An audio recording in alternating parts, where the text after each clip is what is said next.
Welcome to all. ഇന്ന് നമ്മൾ നോക്കാൻ പോകുന്നത് സ്റ്റേജ് 4 ചോദിക്കാൻ പ്രതീക്ഷിക്കുന്ന ക്വസ്റ്റ്യൻസ് ആണ് കേട്ടോ. നമ്മൾ 3 ക്വസ്റ്റ്യൻ പേപ്പർ എടുത്തിട്ടുണ്ട്. സ്റ്റേജ് 3ലെയും ക്വസ്റ്റ്യൻ പേപ്പർ എടുത്തിട്ടുണ്ട് 10th പ്രിലിംസിൻ്റെ. അതിൽ 3 ഘട്ടങ്ങളിലും ചോദിച്ച കുറച്ച് ആവർത്തിച്ച ക്വസ്റ്റ്യൻസുകളുണ്ട്.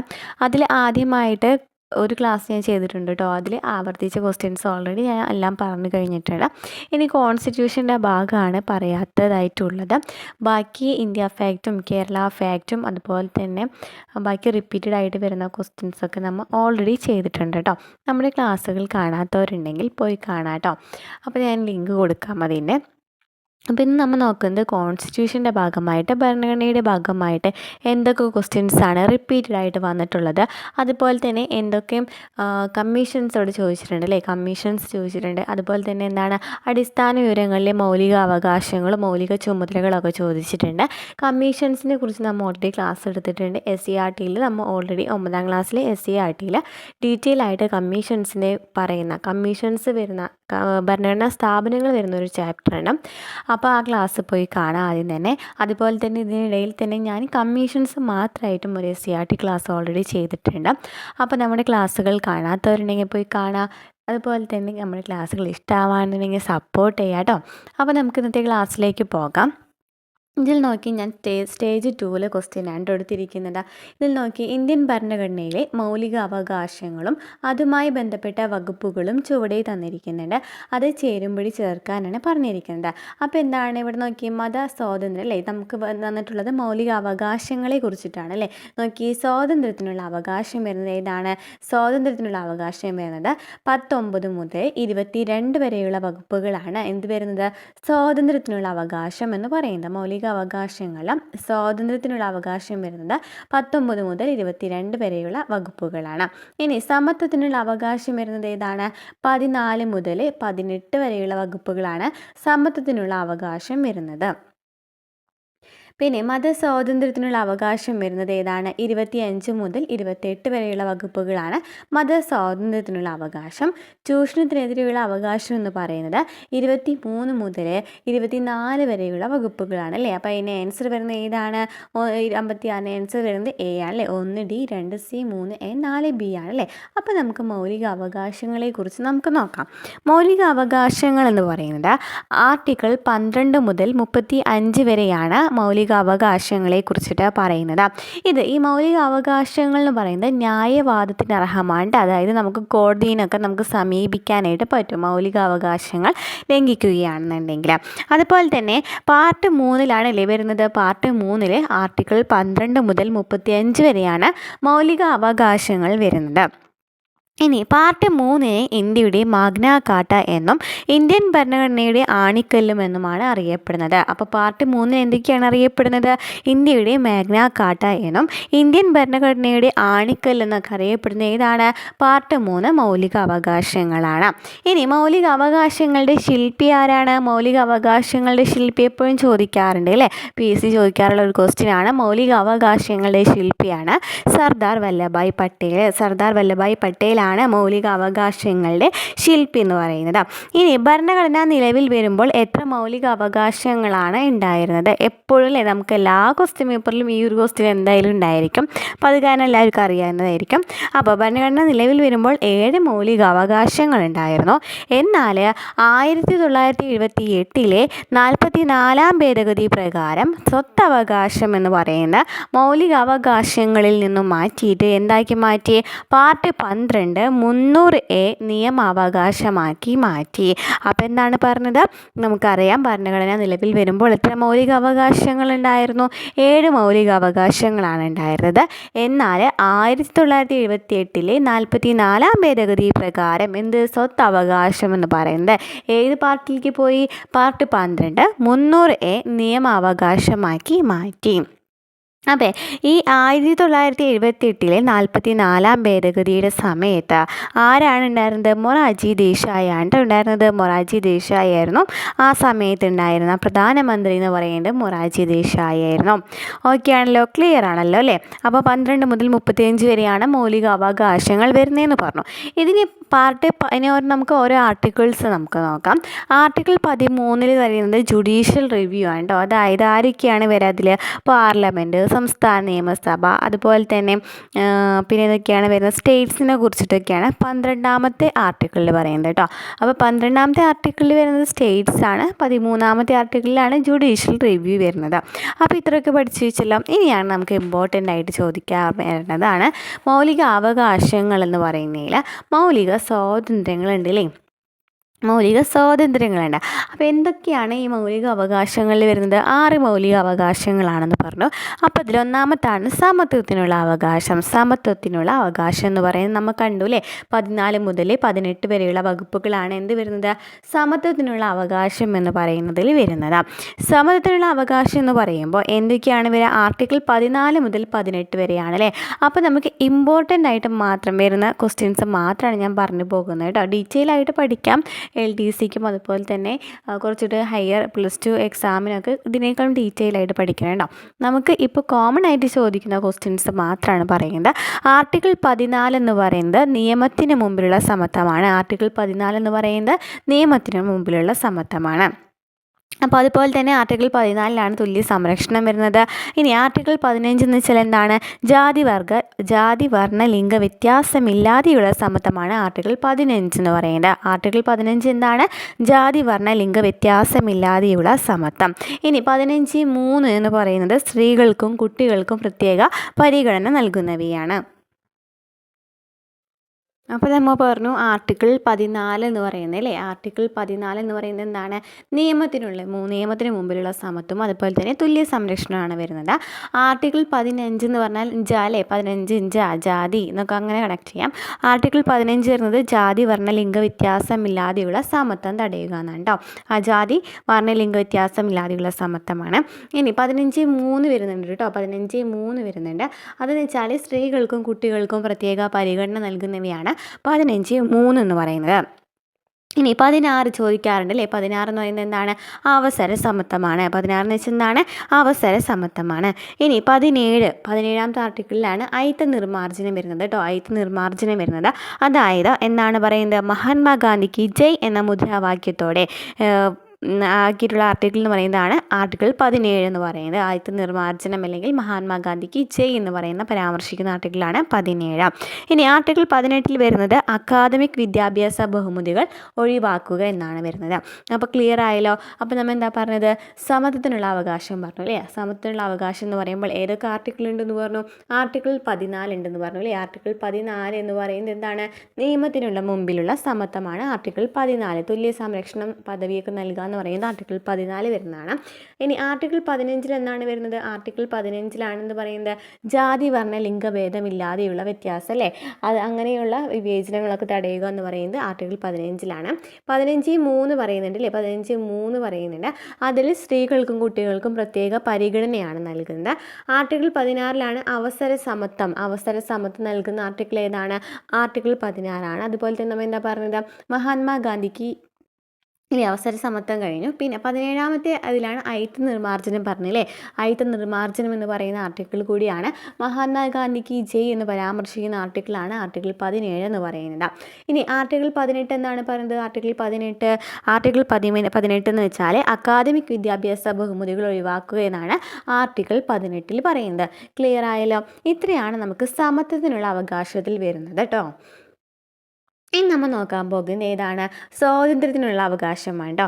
സ്വാതന്ത്ര്യത്തിനുള്ള അവകാശം എന്ന് പറയുന്നത് ആർട്ടിക്കിൾ 19 മുതൽ 22 വരെയാണ് വരുന്നത്. ആർട്ടിക്കിൾ 19 മുതൽ 22 വരെയാണ് എന്ത് വരുന്നത്? സ്വാതന്ത്ര്യത്തിനുള്ള അവകാശം എന്ന് പറയുന്നത് വരുന്നത്.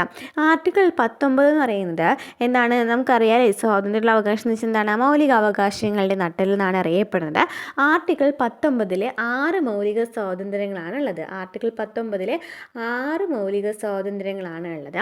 അതിൽ ആറ് മൗലിക സ്വാതന്ത്ര്യങ്ങളും എന്താണെന്ന് വെച്ചാൽ ഒന്നാമത്തേതാണ് അഭിപ്രായ സ്വാതന്ത്ര്യം എന്ന് പറയുന്നത്. ഒന്നാമത്തേത് അഭിപ്രായ സ്വാതന്ത്ര്യം. 2 സമാധാനപരമായി സമ്മേളിക്കുവാനുള്ള സ്വാതന്ത്ര്യം. നമുക്ക് വേണമെന്നുണ്ടെങ്കിൽ 19(1) 19(2) എന്ന് പഠിച്ചു പോവാം കേട്ടോ. 19(2) എന്താണ്? സമാധാനപരമായി സമ്മേളിക്കുവാനുള്ള സ്വാതന്ത്ര്യം. 3 സംഘടനകൾ രൂപീകരിക്കുവാനുള്ള സ്വാതന്ത്ര്യം. 4 ഇന്ത്യയിൽ എവിടെയും സഞ്ചരിക്കുവാനുള്ള സ്വാതന്ത്ര്യം. 5 ഇന്ത്യയിൽ എവിടെയും താമസിക്കുവാനുള്ള സ്വാതന്ത്ര്യം. 6 മാന്യമായ തൊഴിൽ ചെയ്യുവാനുള്ള സ്വാതന്ത്ര്യം. അപ്പോൾ എന്തൊക്കെയാണ് നമ്മൾ പറഞ്ഞത്? ആർട്ടിക്കിൾ 19 6 മൗലിക സ്വാതന്ത്ര്യങ്ങളുണ്ടെന്ന് പറഞ്ഞു. 1 അഭിപ്രായ സ്വാതന്ത്ര്യം. 2 പറയുന്നത് എന്തായിരുന്നു? സമാധാനപരമായിട്ട് സമ്മേളിക്കുവാനുള്ള സ്വാതന്ത്ര്യം. 3 സംഘടനകൾ രൂപീകരിക്കുവാനുള്ള സ്വാതന്ത്ര്യം. 4 ഇന്ത്യയിലെവിടെയും സഞ്ചരിക്കുവാനുള്ള സ്വാതന്ത്ര്യം. 5 ഇന്ത്യയിലെവിടെയും താമസിക്കുവാനുള്ള സ്വാതന്ത്ര്യം. 6 മാന്യമായി തൊഴിൽ ചെയ്യുവാനുള്ള സ്വാതന്ത്ര്യം. ആദ്യം അഭിപ്രായം പറഞ്ഞതിന് ശേഷം സമ്മേളിച്ച് അവർക്ക് തോന്നി എന്ത്? സംഘടനകൾ രൂപീകരിക്കാൻ തോന്നി. അങ്ങനെ സംഘടനകൾ രൂപീകരിച്ചപ്പോൾ എന്തായി? ട്രിപ്പ് പോയില്ലേ? ഒരു ട്രിപ്പ് പോവാണ്. അപ്പോൾ ട്രിപ്പ് പോകണമെന്നുണ്ടെങ്കിൽ എന്ത് ചെയ്യണം? അവിടെ ഏതെങ്കിലും ഒരു സ്ഥലത്ത് താമസിക്കണം അല്ലേ? അങ്ങനെ താമസിച്ചതിന് ശേഷമാണ് അവരെന്ത് ചെയ്യുന്നത്? തൊഴിൽ അന്വേഷിക്കാനായിട്ട് പോകുന്നത്. അപ്പോൾ ഇത്രയാണ് വരുന്നത് ആർട്ടിക്കിൾ ആർട്ടിക്കിൾ 19 മൗലിക സ്വാതന്ത്ര്യങ്ങൾ വരുന്നത്. ക്ലിയർ ആണല്ലോ? 19 പറഞ്ഞു അല്ലേ? ഇനി ആർട്ടിക്കിൾ 20 എന്ന് പറയുന്നത് എന്താണ്? ആർട്ടിക്കിൾ 20 എന്ന് വെച്ചാൽ എന്താണ്? കുറ്റകൃത്യങ്ങൾക്കുള്ള ശിക്ഷയെ സംബന്ധിച്ച് സംരക്ഷണമാണ് കേട്ടോ. കുറ്റങ്ങൾക്കുള്ള ശിക്ഷയെ സംബന്ധിച്ച് സംരക്ഷണം ആർട്ടിക്കിൾ 20 വരുന്നത്. ആർട്ടിക്കിൾ 21 ജീവനും വ്യക്തി സ്വാതന്ത്ര്യത്തിനുള്ള സംരക്ഷണം വരുന്നത്. ആർട്ടിക്കിൾ 21 ജീവനും വ്യക്തി സ്വാതന്ത്ര്യത്തിനുള്ള സംരക്ഷണം വരുന്നത്. ആർട്ടിക്കിൾ 21. അപ്പോൾ ആർട്ടിക്കിൾ 21 എന്ത് പറയുന്നത്? വ്യക്തി സ്വാതന്ത്ര്യത്തിൻ്റെ സംരക്ഷകർ എന്നൊക്കെ അറിയപ്പെടുന്നത്, മൗലികാവകാശങ്ങളുടെ അടിത്തറ എന്നൊക്കെ അറിയപ്പെടുന്നത് ആർട്ടിക്കിൾ 21. ആർട്ടിക്കിൾ 21 എല്ലാവർക്കും അറിയായിരിക്കില്ലേ? ആർട്ടിക്കിൾ 21 എന്ത് പറയുന്നത്? 6 വയസ്സിനും 14 വയസ്സിനും ഇടയിലുള്ള കുട്ടികൾക്ക് സൗജന്യവും നിർബന്ധിതവുമായ വിദ്യാഭ്യാസം നൽകുക എന്ന് പറയുന്നത് ആർട്ടിക്കിൾ 21A. ഇനി ആർട്ടിക്കിൾ 22 അത് ഏത് ഭേദഗതിയാണ്? ആർട്ടിക്കിൾ 21A 6 വയസ്സിനും 14 വയസ്സ് വരെയുള്ള കുട്ടികൾക്ക് വിദ്യാഭ്യാസം നൽകണമെന്ന് പറയുന്നത് ഏത് ഭേദഗതിയാണ്? 2002 86 ഭേദഗതി പ്രകാരമാണ് 6 മുതൽ 14 വയസ്സ് വരെയുള്ള കുട്ടികൾക്ക് സൗജന്യവും നിർബന്ധിതവുമായ വിദ്യാഭ്യാസം നൽകണം എന്ന് പറയുന്നത്. ആർട്ടിക്കിൾ 22 നിയമവിധേയമല്ലാത്ത അറസ്റ്റിനും തടങ്കലിനും എതിരെയുള്ള സംരക്ഷണമാണ് ആർട്ടിക്കിൾ 22 വരുന്നത്. നിയമവിധേയമല്ലാത്ത അറസ്റ്റിനും തടങ്കലിനും എതിരെയുള്ള സംരക്ഷണം. 24 മണിക്കൂറിനുള്ളിൽ ഹാജരാക്കണം. എന്തെങ്കിലും ചെയ്യുകയാണെന്നുണ്ടെങ്കിൽ 24 മണിക്കൂറിനുള്ളിൽ ഹാജരാക്കണം. അങ്ങനെ ഇന്ത്യയിൽ ആദ്യമായിട്ട് കരുതൽ തടങ്കലിൽ പാർപ്പിച്ച വ്യക്തി ആരായിരുന്നു? AKG ആയിരുന്നു ആദ്യമായിട്ട് കരുതൽ തടങ്കലിൽ പാർപ്പിച്ച വ്യക്തി. അപ്പോൾ ആർട്ടിക്കിൾ 19 പറഞ്ഞു മൗലിക സ്വാതന്ത്ര്യങ്ങളാണെന്ന് പറഞ്ഞു. ആർട്ടിക്കിൾ 20 എന്തായിരുന്നു പറഞ്ഞത്? കുറ്റങ്ങൾക്കുള്ള ശിക്ഷയെ സംബന്ധിച്ച സംരക്ഷണം. ആർട്ടിക്കിൾ 21 എന്താ പറഞ്ഞു? ജീവനും വ്യക്തി സ്വാതന്ത്ര്യത്തിനുള്ള സംരക്ഷണം. ആർട്ടിക്കിൾ 22 നിയമവിധേയമല്ലാത്ത അറസ്റ്റിനും തടങ്കലിനുമെതിരെ കരുതൽ തടങ്കലിനുമെതിരെയുള്ള സംരക്ഷണം. ആർട്ടിക്കിൾ 22 വരെ പറഞ്ഞു അല്ലേ? അപ്പോൾ അതാണ് ആർട്ടിക്കിൾ 19 മുതൽ ആർട്ടിക്കിൾ 22 വരെയാണ് സ്വാതന്ത്ര്യത്തിനുള്ള സംരക്ഷണത്തെക്കുറിച്ചിട്ട് പറയുന്നത്. ക്ലിയർ ആണല്ലോ? അപ്പോൾ ഇനി നമുക്ക് നോക്കാൻ പോകുന്നത്, നമ്മൾ പറഞ്ഞു സമത്വം സ്വാതന്ത്ര്യം പറഞ്ഞു അല്ലേ? നെക്സ്റ്റ് ആണ് ചൂഷണത്തിനെതിരെയുള്ള അവകാശം എന്ന് പറയുന്നത്. ഈ ചൂഷണത്തിനെതിരെയുള്ള അവകാശത്തിൽ ആർട്ടിക്കിൾ എന്ന് പറയുന്നത് ആർട്ടിക്കിൾ 23 അതുപോലെ തന്നെ ആർട്ടിക്കിൾ 24 ആർട്ടിക്കിൾ 23 ആർട്ടിക്കിൾ 24 ആർട്ടിക്കിൾ 23 വരുന്നത് നിർബന്ധിത ജോലി തടയുക അല്ലെങ്കിൽ അടിമത്തം നിരോധിക്കുക എന്നൊക്കെയാണ് ആർട്ടിക്കിൾ 23 വരുന്നത്. നിർബന്ധിത ജോലി തടയുക, അടിമത്തം നിരോധിക്കുക. ആർട്ടിക്കിൾ 24 ബാലവേല നിരോധനം എന്തിനാണ്ടോ? ആർട്ടിക്കിൾ 24 ബാലവേല വിരോധനമാണ് വരുന്നത്. അപ്പോൾ ബാലവേല നിരോധനം എന്ന് പറയുമ്പോൾ ബാലവേല വിരുദ്ധ ദിനം എത്രയാണ്? ജൂൺ 12 ബാലവേല വിരുദ്ധ ദിനം എന്ന് പറയുന്നത്. അതുപോലെ ബാലവേല നിരോധന നിയമം നിലവിൽ വന്നതെന്നാണ് 1986 1986 ബാലവേല നിരോധന നിയമം നിലവിൽ വന്നത്. അതുപോലെ തന്നെ ജൂൺ 12 ബാലവേല വിരുദ്ധ ദിനം എന്ന് പറയുന്നത് പറഞ്ഞു അല്ലേ? ഇനി ബാലവേല ഇല്ലാത്ത പ്രൊഡക്റ്റിന് നൽകുന്ന മാർക്ക് ഏതാണ്? ലെഗ് മാർക്ക് അല്ലെങ്കിൽ വുഡ് വ്യൂ മാർക്കാണ്. അത് കൊണ്ടുവന്നത് കൈലാഷ് സത്യാർത്ഥിയാണ്. അപ്പോൾ ആർട്ടിക്കിൾ 23 24 ക്ലിയർ ആയല്ലോ? 23 എന്ന് വെച്ചാൽ ചൂഷണത്തിനെതിരെയുള്ള അവകാശമാണ് ആർട്ടിക്കിൾ 23 24 പറയുന്നത്. ആർട്ടിക്കിൾ 23 എന്ന് വെച്ചാൽ നിർബന്ധിത ജോലി തടയുക, അടിമത്തം നിരോധിക്കുക ആർട്ടിക്കിൾ 23 വരും. ആർട്ടിക്കിൾ 24 എന്തായിരുന്നു? ബാലവേല നിരോധനത്തിനാണ് വരുന്നത്. നെക്സ്റ്റ് ആർട്ടിക്കിൾ 23 24 കഴിഞ്ഞു അല്ലേ? ഇന്ന് പഠിക്കുന്നത് 25 മുതൽ 28 വരെയുള്ള കാര്യങ്ങളാണ് കേട്ടോ. 25 മുതൽ 28 വരെയുള്ള കാര്യങ്ങളിലാണ് മതസ്വാതന്ത്ര്യത്തിനുള്ള അവകാശം വരുന്നത്. ആർട്ടിക്കിൾ 25 മുതൽ 28 വരെയാണ്. ആർട്ടിക്കിൾ 25 എന്ന് വെച്ചാൽ എന്താണ്? ആർട്ടിക്കിൾ 25 എന്ന് വെച്ചാൽ മതസ്വാതന്ത്ര്യത്തിനുള്ള അവകാശമാണ്. ആർട്ടിക്കിൾ 25 വരുന്നത് മതസ്വാതന്ത്ര്യത്തിനുള്ള അവകാശമാണ്. ആർട്ടിക്കിൾ 25 വരുന്നത് കേട്ടോ. അപ്പോൾ അതാണ് അതിൽ ഇമ്പോർട്ടൻ്റ് ആർട്ടിക്കിൾ എന്ന് പറയുന്നത് ആർട്ടിക്കിൾ 25 ആർട്ടിക്കിൾ 25 എന്ന് പറയുന്നത് മതസ്വാതന്ത്ര്യത്തിനുള്ള അവകാശമാണ് വരുന്നത്. ഇനി ആർട്ടിക്കിൾ 29, 30 വരുന്നത് എന്താണ്? ആർട്ടിക്കിൾ 20, 30, 29, 30 ആർട്ടിക്കിൾ 29, 30 വരുന്നത് ന്യൂനപക്ഷ താല്പര്യങ്ങളെ കുറിച്ചിട്ടാണ് കേട്ടോ. ആർട്ടിക്കിൾ 29, 30 വരുന്നത് ന്യൂനപക്ഷ താല്പര്യങ്ങളെ കുറിച്ചിട്ടാണ്. ആർട്ടിക്കിൾ 29 ന്യൂനപക്ഷ താല്പര്യങ്ങൾ സംരക്ഷിക്കുക എന്ന് പറയുന്നത്. അപ്പോൾ കഴിഞ്ഞ ക്വസ്റ്റ്യനിലുണ്ടായിരുന്നു മൈനോറിറ്റി എന്ന പദം ആദ്യമായിട്ട് കൊണ്ടുവന്ന ആർട്ടിക്കിൾ ഏതാണെന്ന് ചോദിച്ചാൽ ആർട്ടിക്കിൾ 29. അപ്പോൾ ആർട്ടിക്കിൾ 29 ന്യൂനപക്ഷ താല്പര്യങ്ങൾ സംരക്ഷിക്കുക. ആർട്ടിക്കിൾ 30 ന്യൂനപക്ഷങ്ങൾക്ക് വിദ്യാഭ്യാസ സ്ഥാപനങ്ങൾ ആരംഭിക്കുന്നതിനുള്ള അവകാശമാണ് ആർട്ടിക്കിൾ 30 പറയുന്നത്. അപ്പോൾ ആർട്ടിക്കിൾ 29 ന്യൂനപക്ഷ താല്പര്യങ്ങൾ സംരക്ഷിക്കുക. ആർട്ടിക്കിൾ 30 ന്യൂനപക്ഷങ്ങൾക്ക് വിദ്യാഭ്യാസ സ്ഥാപനങ്ങൾ ആരംഭിക്കുന്നതിനുള്ള അവകാശത്തെക്കുറിച്ച് പറയുന്നു. ഇനി ആർട്ടിക്കിൾ 32, 29, 30 കഴിഞ്ഞു. ആർട്ടിക്കിൾ 32 എന്ന് പറയുന്നത് ഇമ്പോർട്ടൻ്റ് ആയിട്ടുള്ള ആർട്ടിക്കിളാണ്. ആർട്ടിക്കിൾ 32 എന്ന് പറയുന്നത് മൗലികാവകാശങ്ങളിൽ മൗലികമായിട്ടുള്ള അവകാശം എന്നൊക്കെ അറിയപ്പെടുന്നത് ആർട്ടിക്കിൾ 32 ആർട്ടിക്കിൾ 32 ഹൃദയവും ആത്മാവും എന്ന് അംബേദ്കർ വിശേഷിപ്പിച്ചിട്ടുണ്ടായിരുന്നത്. അതുപോലെ തന്നെ ആർട്ടിക്കിൾ 32 പ്രകാരം നമുക്കറിയാം റിട്ട് പുറപ്പെടുവിക്കാനുള്ള അവകാശം ആർക്കായിരുന്നു? ഹൈക്കോടതിക്കും സുപ്രീം കോടതിക്കും റിട്ടുകൾ പുറപ്പെടുവിക്കാനുള്ള അവകാശമുണ്ട്. അപ്പോൾ സുപ്രീം കോടതിക്ക് ആർട്ടിക്കിൾ 32 വഴിയാണ് റിട്ടുകൾ പുറപ്പെടുവിക്കാനുള്ള അവകാശങ്ങൾ വരുന്നത്. ക്ലിയർ ആയല്ലോ? അപ്പോൾ ഇത്രയൊക്കെയാണ് എന്ത് വരുന്നത്? മൗലിക അവകാശങ്ങളെ കുറിച്ചിട്ട് പറയാനുള്ളത്. ഡീറ്റെയിൽ ആയിട്ട് നമ്മൾ ഇത്രയും എടുക്കുന്നുള്ളൂ. എപ്പോഴും ചോദിക്കാനുള്ള ക്വസ്റ്റ്യൻസ് മാത്രമേ നമ്മൾ പറഞ്ഞു പോകുന്നുള്ളൂ. ഇനി അതുപോലെ തന്നെ റിട്ടുകൾ നമ്മൾ പറഞ്ഞല്ലോ അല്ലേ? അപ്പോൾ റിട്ടുകളെ കുറിച്ച് നമുക്ക് നോക്കാം. നമുക്ക് കഴിഞ്ഞ ക്വസ്റ്റ്യൻ പേപ്പറിലുണ്ടായിരുന്നു അല്ലേ? ആർട്ടിക്കിൾ സ്റ്റേജ് 3 ആർട്ടിക്കിൾ റിട്ടുകളെ കുറിച്ച് പറയുന്നുണ്ടായിരുന്നു. അപ്പോൾ ആർട്ടിക്കിൾ 32 പ്രകാരം സുപ്രീം കോടതിക്കും ആർട്ടിക്കിൾ 226 പ്രകാരമാണ് ഹൈക്കോടതിക്കും റിട്ട് പുറപ്പെടുവിക്കാനുള്ള അവകാശം എന്ന് പറയുന്നത്. അപ്പോൾ എത്ര റിട്ടുകളാണുള്ളത്? 5 റിട്ടുകളാണ് ഉള്ളത്. 5 റിട്ടുകളാണുള്ളത്. ഒന്നാമത്തെ റിട്ട് എന്ന് പറയുന്നത് എന്താണ്? ഹേബിയസ് കോർപ്പസ് ആണ് കേട്ടോ. ഹേബിയസ് കോർപ്പസ് എന്ന് വെച്ചാൽ എന്താണ്? ടു ഹാവ് ദ ബോഡി, അതായത് നിങ്ങൾക്ക് ശരീരം ഏറ്റെടുക്കാം എന്നൊക്കെയാണ് ഹേബിയസ് കോർപ്പസിൻ്റെ മീനിങ് വരുന്നത്. അപ്പോൾ നമുക്ക് ഡീറ്റെയിൽ ആയിട്ട് ഹേബിയസ് കോർപ്പസ് എന്താണ് ചോദിക്കാറുള്ളത്? വ്യക്തി സ്വാതന്ത്ര്യത്തിൻ്റെ സംരക്ഷണം എന്നറിയപ്പെടുന്ന റിട്ടാണ് ഹേബിയസ് കോർപ്പസ്. അതുപോലെ തന്നെ അന്യായമായിട്ട് തടങ്കലിൽ വെച്ചിരിക്കുന്നയാളെ വിട്ടുകിട്ടുവാനുള്ള റിട്ടാണ് ഹേബിയസ് കോർപ്പസ് എന്ന് പറയുന്നത്. അപ്പോൾ വ്യക്തി സ്വാതന്ത്ര്യത്തിൻ്റെ സംരക്ഷകനെന്നും അതുപോലെ തന്നെ അന്യായമായി തടങ്കലിൽ വെച്ചിരിക്കുന്നയാളെ വിട്ടുകിട്ടുവാനുള്ള റിട്ട് എന്നൊക്കെ പറയുന്നത് ഹേബിയസ് കോർപ്പസ് ആണ്.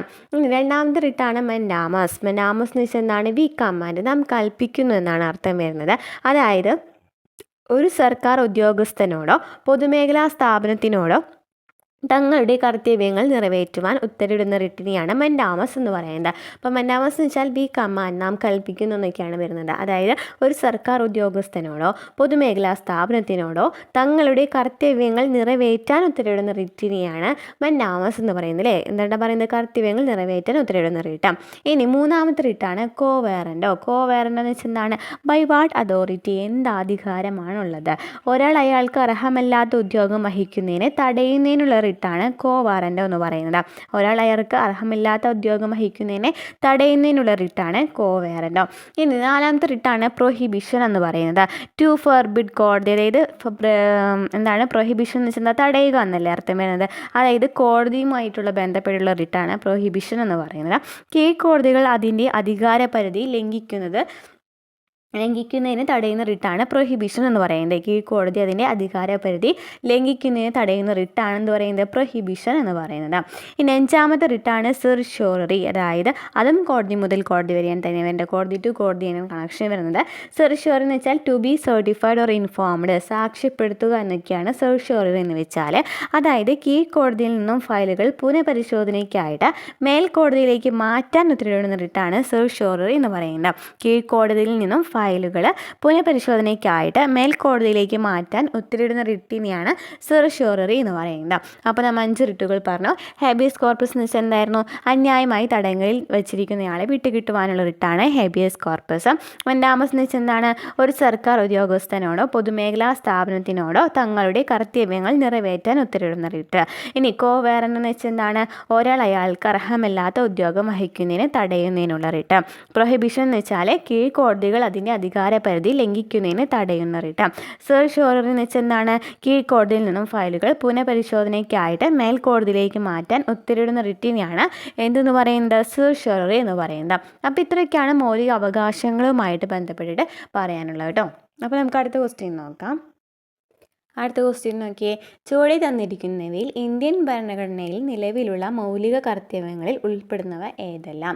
ദേശീയ പതാകയെയും ദേശീയ ഗാനത്തെയും ആദരിക്കുക, ഇന്ത്യയുടെ പരമാധികാരം, ഐക്യം, സമഗ്രത എന്നിവയെ മുറുകെ പിടിക്കുകയും സംരക്ഷിക്കുകയും ചെയ്യുക, ശാസ്ത്രവികാസം, മാനവിക പുരോഗതി, മാനവികത എന്നിവയുടെ വികാസം സംബന്ധിക്കുന്ന പ്രവർത്തനങ്ങൾ നടപ്പിലാക്കുക എന്നിവയ്ക്കാണ് മൗലിക കർത്തവ്യങ്ങളിൽ വരുന്നത്. അപ്പോൾ മൗലിക കർത്തവ്യങ്ങളെക്കുറിച്ച് പറയുകയാണെന്നുണ്ടെങ്കിൽ നമ്മൾ പറഞ്ഞില്ലല്ലോ, മൗലിക അവകാശങ്ങൾ എവിടെ നിന്നാണ് എടുത്തിട്ടുണ്ടായിരുന്നത്? മൗലിക അവകാശങ്ങൾ ഏതിൽ നിന്നാണ് എടുത്തിട്ടുണ്ടായിരുന്നത്? മൗലികാവകാശങ്ങൾ ഏത് രാജ്യത്ത് നിന്നാണ് എടുത്തിട്ടുണ്ടായിരുന്നത്? മൗലികാവകാശങ്ങൾ അമേരിക്കയിൽ നിന്നാണ് മൗലികാവകാശങ്ങൾ നമ്മൾ കടമെടുത്തിരിക്കുന്നത്. ഇനി നമുക്ക് നമ്മൾ പഠിക്കാൻ പോകുന്ന എന്താണ്? മൗലിക കർത്തവ്യങ്ങളാണ് അല്ലേ. മൗലിക കർത്തവ്യങ്ങളെ കുറിച്ച് പറയുകയാണെന്നുണ്ടെങ്കിൽ മൗലിക കർത്തവ്യങ്ങൾ എവിടെ നിന്നാണ് എടുത്തിട്ടുള്ളത്? മൗലിക ചുമതലകൾ അല്ലേ. മൗലിക കർത്തവ്യങ്ങൾ അല്ലെങ്കിൽ മൗലിക ചുമതലകൾ എടുത്തിരിക്കുന്നത് എവിടെ നിന്നാണ്?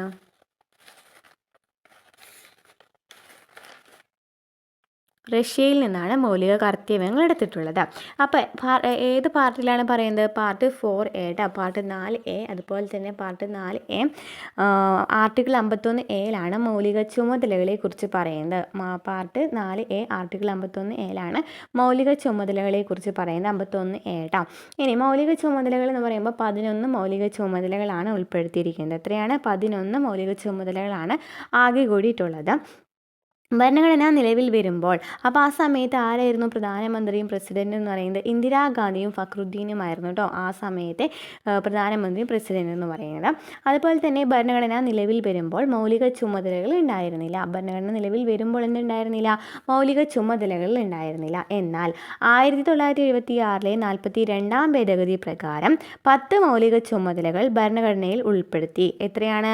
1976 42 ഭേദഗതി പ്രകാരമാണ് 10 മൗലിക ചുമതലകൾ ഭരണഘടനയിൽ ഉൾപ്പെടുത്തിയത്. നമുക്കറിയാം 11 മൗലിക ചുമതലകൾ ഉണ്ടായിരുന്നില്ല. അപ്പോൾ ഒരു മൗലിക ചുമതലകൾ ഉൾപ്പെടുത്തിയിട്ടുണ്ടാവണമല്ലോ. അത് ഏത് ഭേദഗതി പ്രകാരമായിരിക്കണം? 2002 86 ഭേദഗതി പ്രകാരമാണ് 11ാമത്തെ മൗലിക കടമ കൂട്ടിച്ചേർത്തത്. അതായത് 6നും 14നും ഇടയിലുള്ള കുട്ടികൾക്ക് വിദ്യാഭ്യാസം ഉറപ്പുവരുത്തേണ്ടത് കടമ ആർക്കാണ്? മാതാപിതാക്കൾക്കാണെന്ന് പറയുന്ന ആർട്ടിക്കിൾ മൗലിക ചുമതല കൂട്ടിച്ചേർത്തത് ഏതാണ്? ആർട്ടിക്കിൾ 86 ഭേദഗതിയിൽ, അതായത് 2002 86 ഭേദഗതി പ്രകാരം 11ാമത്തെ മൗലിക കടമകൾ കൂട്ടിച്ചേർത്തു. ഇനി ഏത് കമ്മിറ്റിയുടെ ശുപാർശ പ്രകാരമാണ് മൗലിക ചുമതലകൾ വന്നത്? സ്വരൺ സിംഗ് കമ്മിറ്റിയുടെ സ്വരൺ സിംഗ് കമ്മിറ്റിയുടെ ശുപാർശ പ്രകാരമാണ് മൗലിക ചുമതലകൾ വന്നത്. അപ്പോൾ മൗലിക ചുമതലകളെ കുറിച്ച് നമ്മൾ പറഞ്ഞു. പാർട്ട് 4A ആർട്ടിക്കിൾ 51A മൗലിക ചുമതലകൾ പറയുന്നത്. അതുപോലെ തന്നെ 11 മൗലിക ചുമതലകളാണ് ഉള്ളത്. 10 മൗലിക ചുമതലകളാണ് ആദ്യം ഉണ്ടായിരുന്നുള്ളൂ. എന്നാൽ 1976 42 ഭേദഗതി പ്രകാരമാണ് ഈ 10 മൗലിക ചുമതലകൾ കൂട്ടിച്ചേർത്തത്. എന്നാൽ 11ാമത്തെ മൗലിക കൂട്ടിച്ചേർത്തത് 2002 86 ഭേദഗതി പ്രകാരമായിരുന്നു. ഏതായിരുന്നു? 6 മുതൽ 14 വയസ്സ് വരെയുള്ള കുട്ടികളുടെ വിദ്യാഭ്യാസം ഉറപ്പുവരുത്തുന്നത് ആരാണ്? മാതാപിതാക്കൾക്കാണെന്നായിരുന്നു. ഇനി ഏത് കമ്മിറ്റിയുടെ ശുപാർശ പ്രകാരമാണ്? സ്വരൺ സിംഗ് കമ്മിറ്റിയുടെ ശുപാർശ പ്രകാരമാണ് നിലവിൽ വന്നത്. ഇനി നമുക്ക് മൗലിക ചുമതലകൾ ഏതൊക്കെയാണെന്ന് നമുക്ക് നോക്കാം. ഭരണഘടനയെ അനുസരിക്കുക, ആദർശങ്ങളെ നമ്മൾ ഇതിൽ കണ്ടല്ലേ, ഭരണഘടനയെ അനുസരിക്കുക, അതുപോലെ തന്നെ ആദർശങ്ങളെയും സ്ഥാപനങ്ങളെയും ദേശീയ ഗാനം, ഗീതം എന്നിവയൊക്കെ ആദരിക്കുക.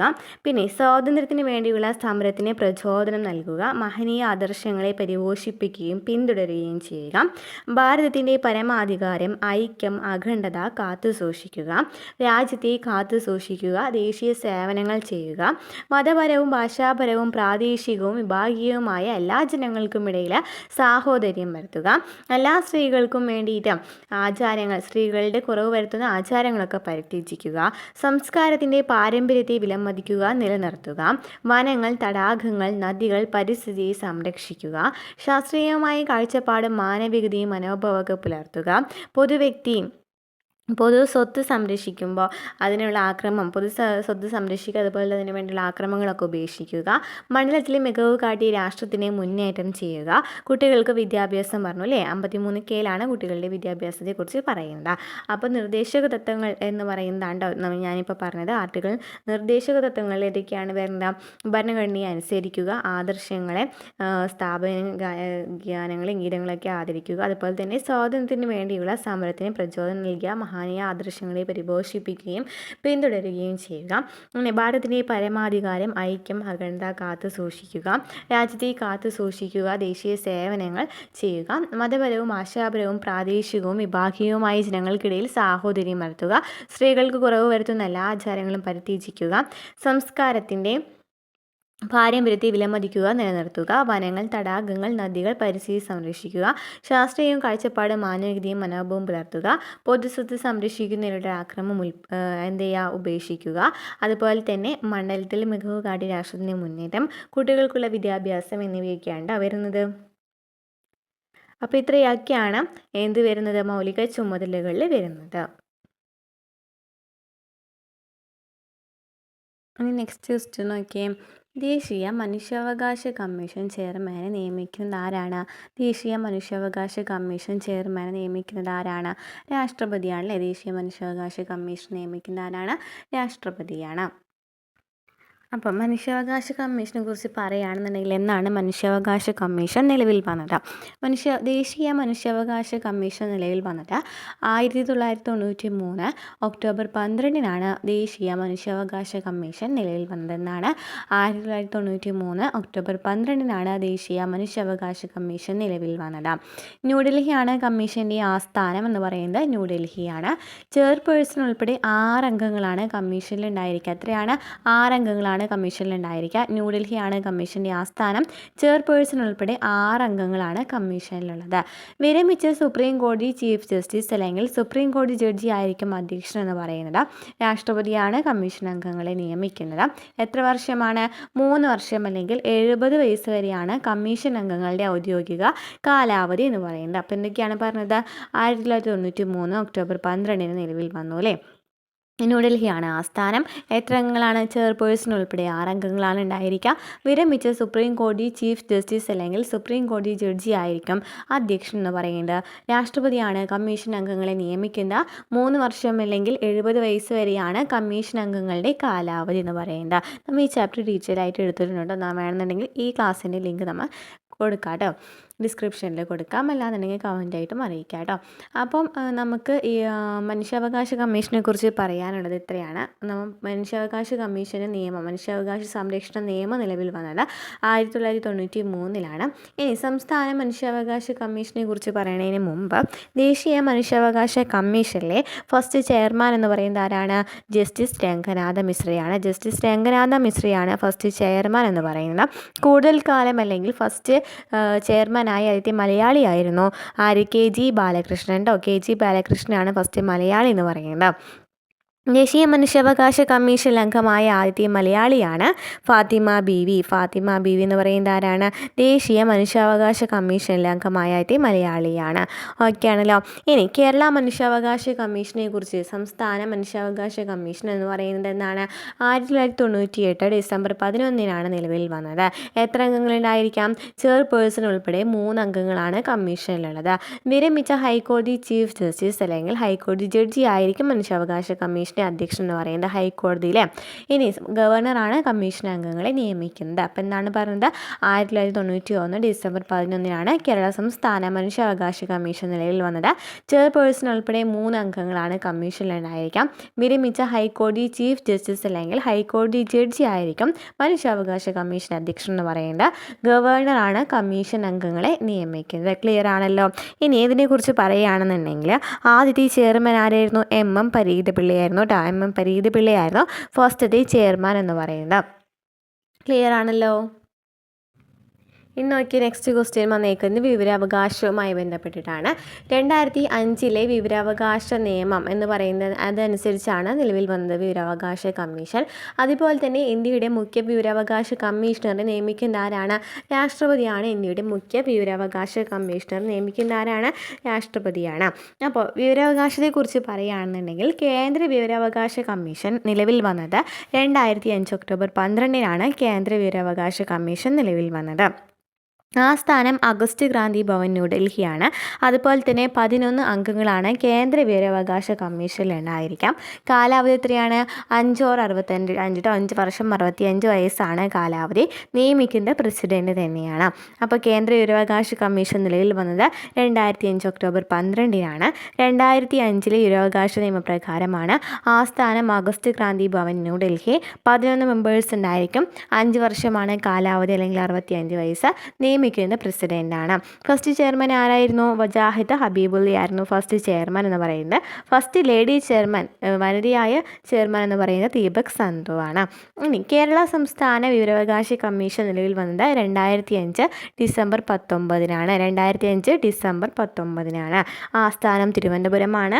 6 അംഗങ്ങളാണ് ഉണ്ടായിരിക്കുക. കാലാവധി നേരത്തെ പറഞ്ഞ പോലെ തന്നെ 5 വർഷം 65 വയസ്സ്. നിയമിക്കുന്നത് ഗവർണറാണ്. 2005 ഡിസംബർ 19-ന് വന്നു കേരള സംസ്ഥാന വിവരാവകാശ കമ്മീഷൻ. ആസ്ഥാനം തിരുവനന്തപുരമാണ്.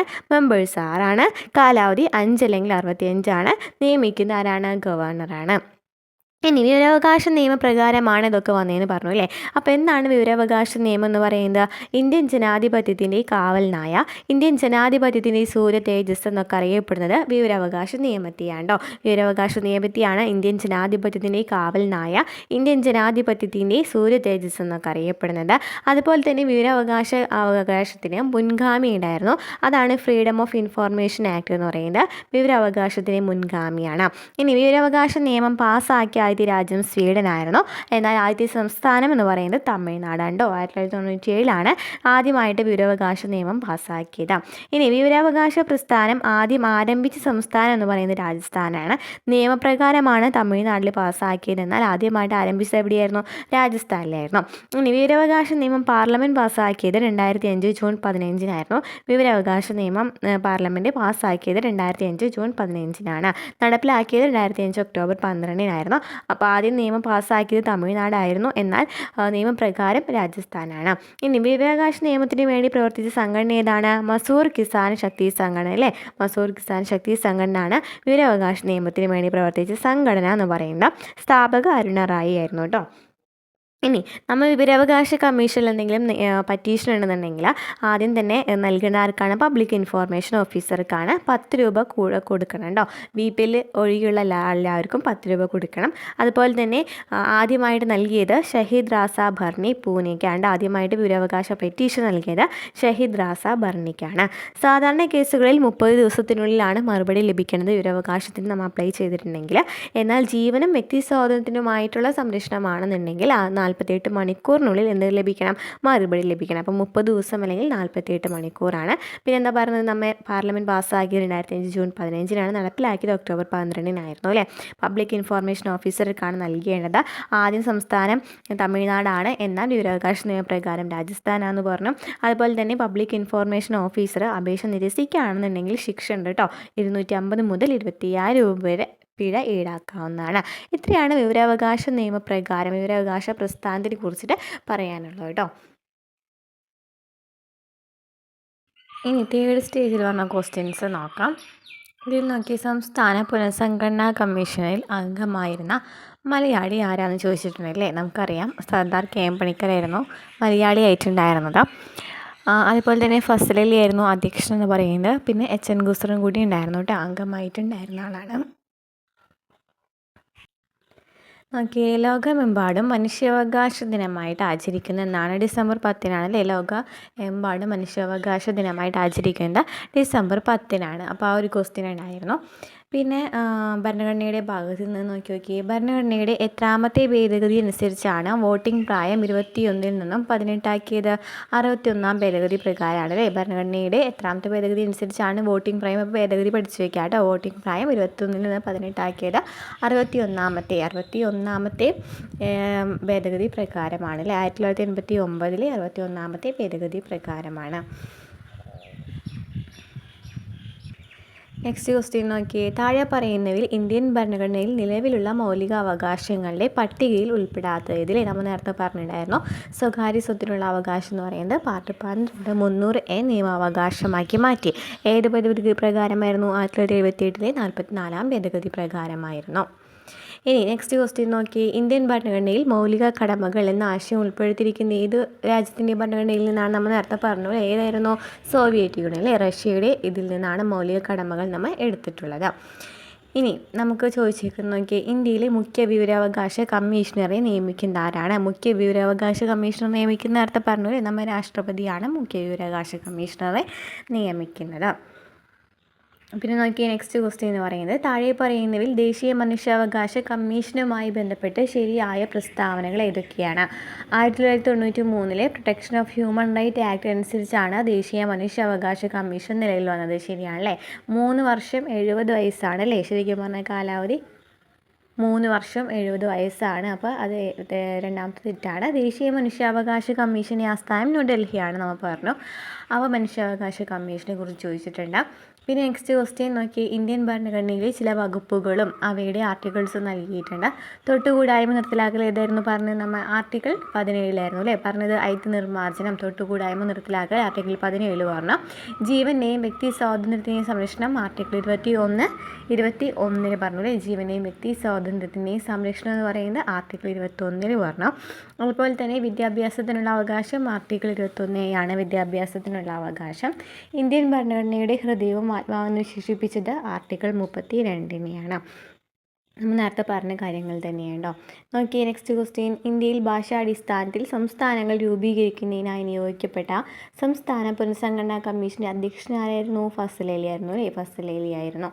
പിന്നെ അടുത്ത ക്വസ്റ്റ്യൻ നോക്കിയേ, പൊതു സ്വഭാവമുള്ള കൃത്യനിർവഹണത്തിൽ ഏർപ്പെട്ടിട്ടുള്ളവർ നിയമപരമായി നിർവഹിക്കേണ്ട ഒരു കടമ നിറവേറ്റുന്നതിൽ വീഴ്ച വരുത്തിയാൽ തങ്ങളുടെ കർത്തവ്യം നിയമാനുസരണം നിർവഹിക്കണമെന്ന് ആജ്ഞാപിച്ചുകൊണ്ടുള്ള സുപ്രീം കോടതി റിട്ടാണ് മാൻഡാമസ് എന്ന് പറയുന്നത് അല്ലേ. മാൻഡാമസ് എന്ന് പറയുന്നതാണ് കടമ നിറവേറ്റുന്നതിൽ വീഴ്ച വരുത്തിയാലുള്ള സുപ്രീം കോടതി പുറപ്പെടുവിക്കുന്ന റിട്ട് എന്ന് പറയുന്നത്. ഇന്ത്യൻ ഭരണഘടനയുടെ 8ാം പട്ടികയിൽ എന്താണ് പറയുന്നത്? ഔദ്യോഗിക ഭാഷകളുടെ എണ്ണം എന്ന് പറയുന്നത് എത്രയാണ്?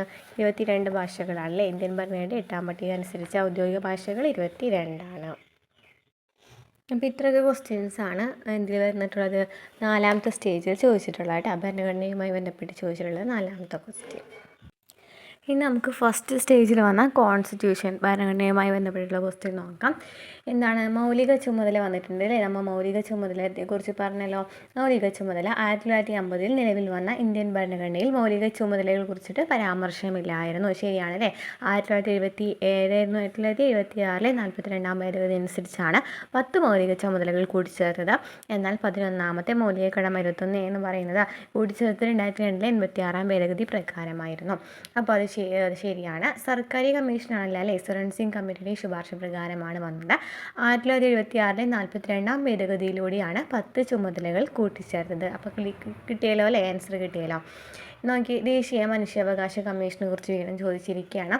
ദേശീയ മനുഷ്യാവകാശ കമ്മീഷനെ കുറിച്ച് ശരിയായവ ഏതാ? 1993 protection of human rights act പ്രകാരമാണ് നിലവിൽ വന്നത് അല്ലേ. ശരിയാണ്. ആദ്യത്തെ ചെയർമാൻ ആയിരുന്നു? ജസ്റ്റിസ് രംഗനാഥ മിശ്ര ആയിരുന്നു. ഇത് നമ്മൾ നേരത്തെ പറഞ്ഞു. അതുപോലെ തന്നെ 1993 ഡിസംബർ 10 ആദ്യത്തെ കമ്മീഷൻ നിലവിൽ വന്നതെന്ന് പറയുന്നത് ശരിയല്ല അല്ലേ. 1993 ഒക്ടോബർ 12 എന്ത് വന്നത്? ആദ്യത്തെ മനുഷ്യാവകാശ, അതായത് ദേശീയ മനുഷ്യാവകാശ കമ്മീഷൻ നിലവിൽ വന്നത്. ചെയർമാൻ്റെ കാലാവധി 3 വർഷം അല്ലെങ്കിൽ 70 വയസ്സാണ്. ശരിയാണ്. ചെയർമാൻ്റെ കാലാവധി 3 വർഷം അല്ലെങ്കിൽ 7 വയസ്സാണ്. ഇനി നെക്സ്റ്റ് ക്വസ്റ്റ്യൻ പറയുന്നത് നോക്കിയേ, ഇന്ത്യൻ ഭരണഘടന 25 മുതൽ 28 വരെയുള്ള വകുപ്പുകളിൽ ഉറപ്പു നൽകുന്ന മതസ്വാതന്ത്ര്യത്തിൽ പെടാത്തത് എന്നാണ് ചോദിച്ചിരിക്കുന്നത്. അപ്പോൾ നോക്കി, ഇഷ്ടമുള്ള മതം സ്വീകരിക്കാൻ പ്രചരിപ്പിക്കാനുള്ള അവകാശം മതവുമായി ബന്ധപ്പെട്ടതാണ്. മതസ്ഥാപനങ്ങൾ ഉണ്ടാക്കുവാനും ജംഗമ സ്വത്തുക്കൾ ആർജിക്കുവാനുള്ള അവകാശം, ഗവൺമെൻറ്റിൻ്റെ ഉടമസ്ഥതയിലും ധനസഹായത്തിലും പ്രവർത്തിക്കുന്ന വിദ്യാഭ്യാസ സ്ഥാപനങ്ങളിൽ മതബോധനം നടത്തുന്നത് നിരോധിക്കുന്നു. അപ്പോൾ ഇത് 3 എന്താണ്? മതവുമായി ബന്ധപ്പെട്ട പേരിൽ തന്നെ അല്ലേ, മതവുമായി ബന്ധപ്പെട്ടാണ്. എന്നാൽ നെക്സ്റ്റ് പറയുന്നതാണ് ന്യൂനപക്ഷങ്ങൾക്ക് സ്വന്തമായി വിദ്യാഭ്യാസ സ്ഥാപനങ്ങൾ സ്ഥാപിക്കുന്നതിനുള്ള അവകാശം അല്ലേ. അപ്പോൾ ന്യൂനപക്ഷങ്ങൾക്കുള്ള അവകാശം എന്ന് പറയുന്നത് വേറെ 29, 30 ആർട്ടിക്കിൾസിലാണ് പറയുന്നത്.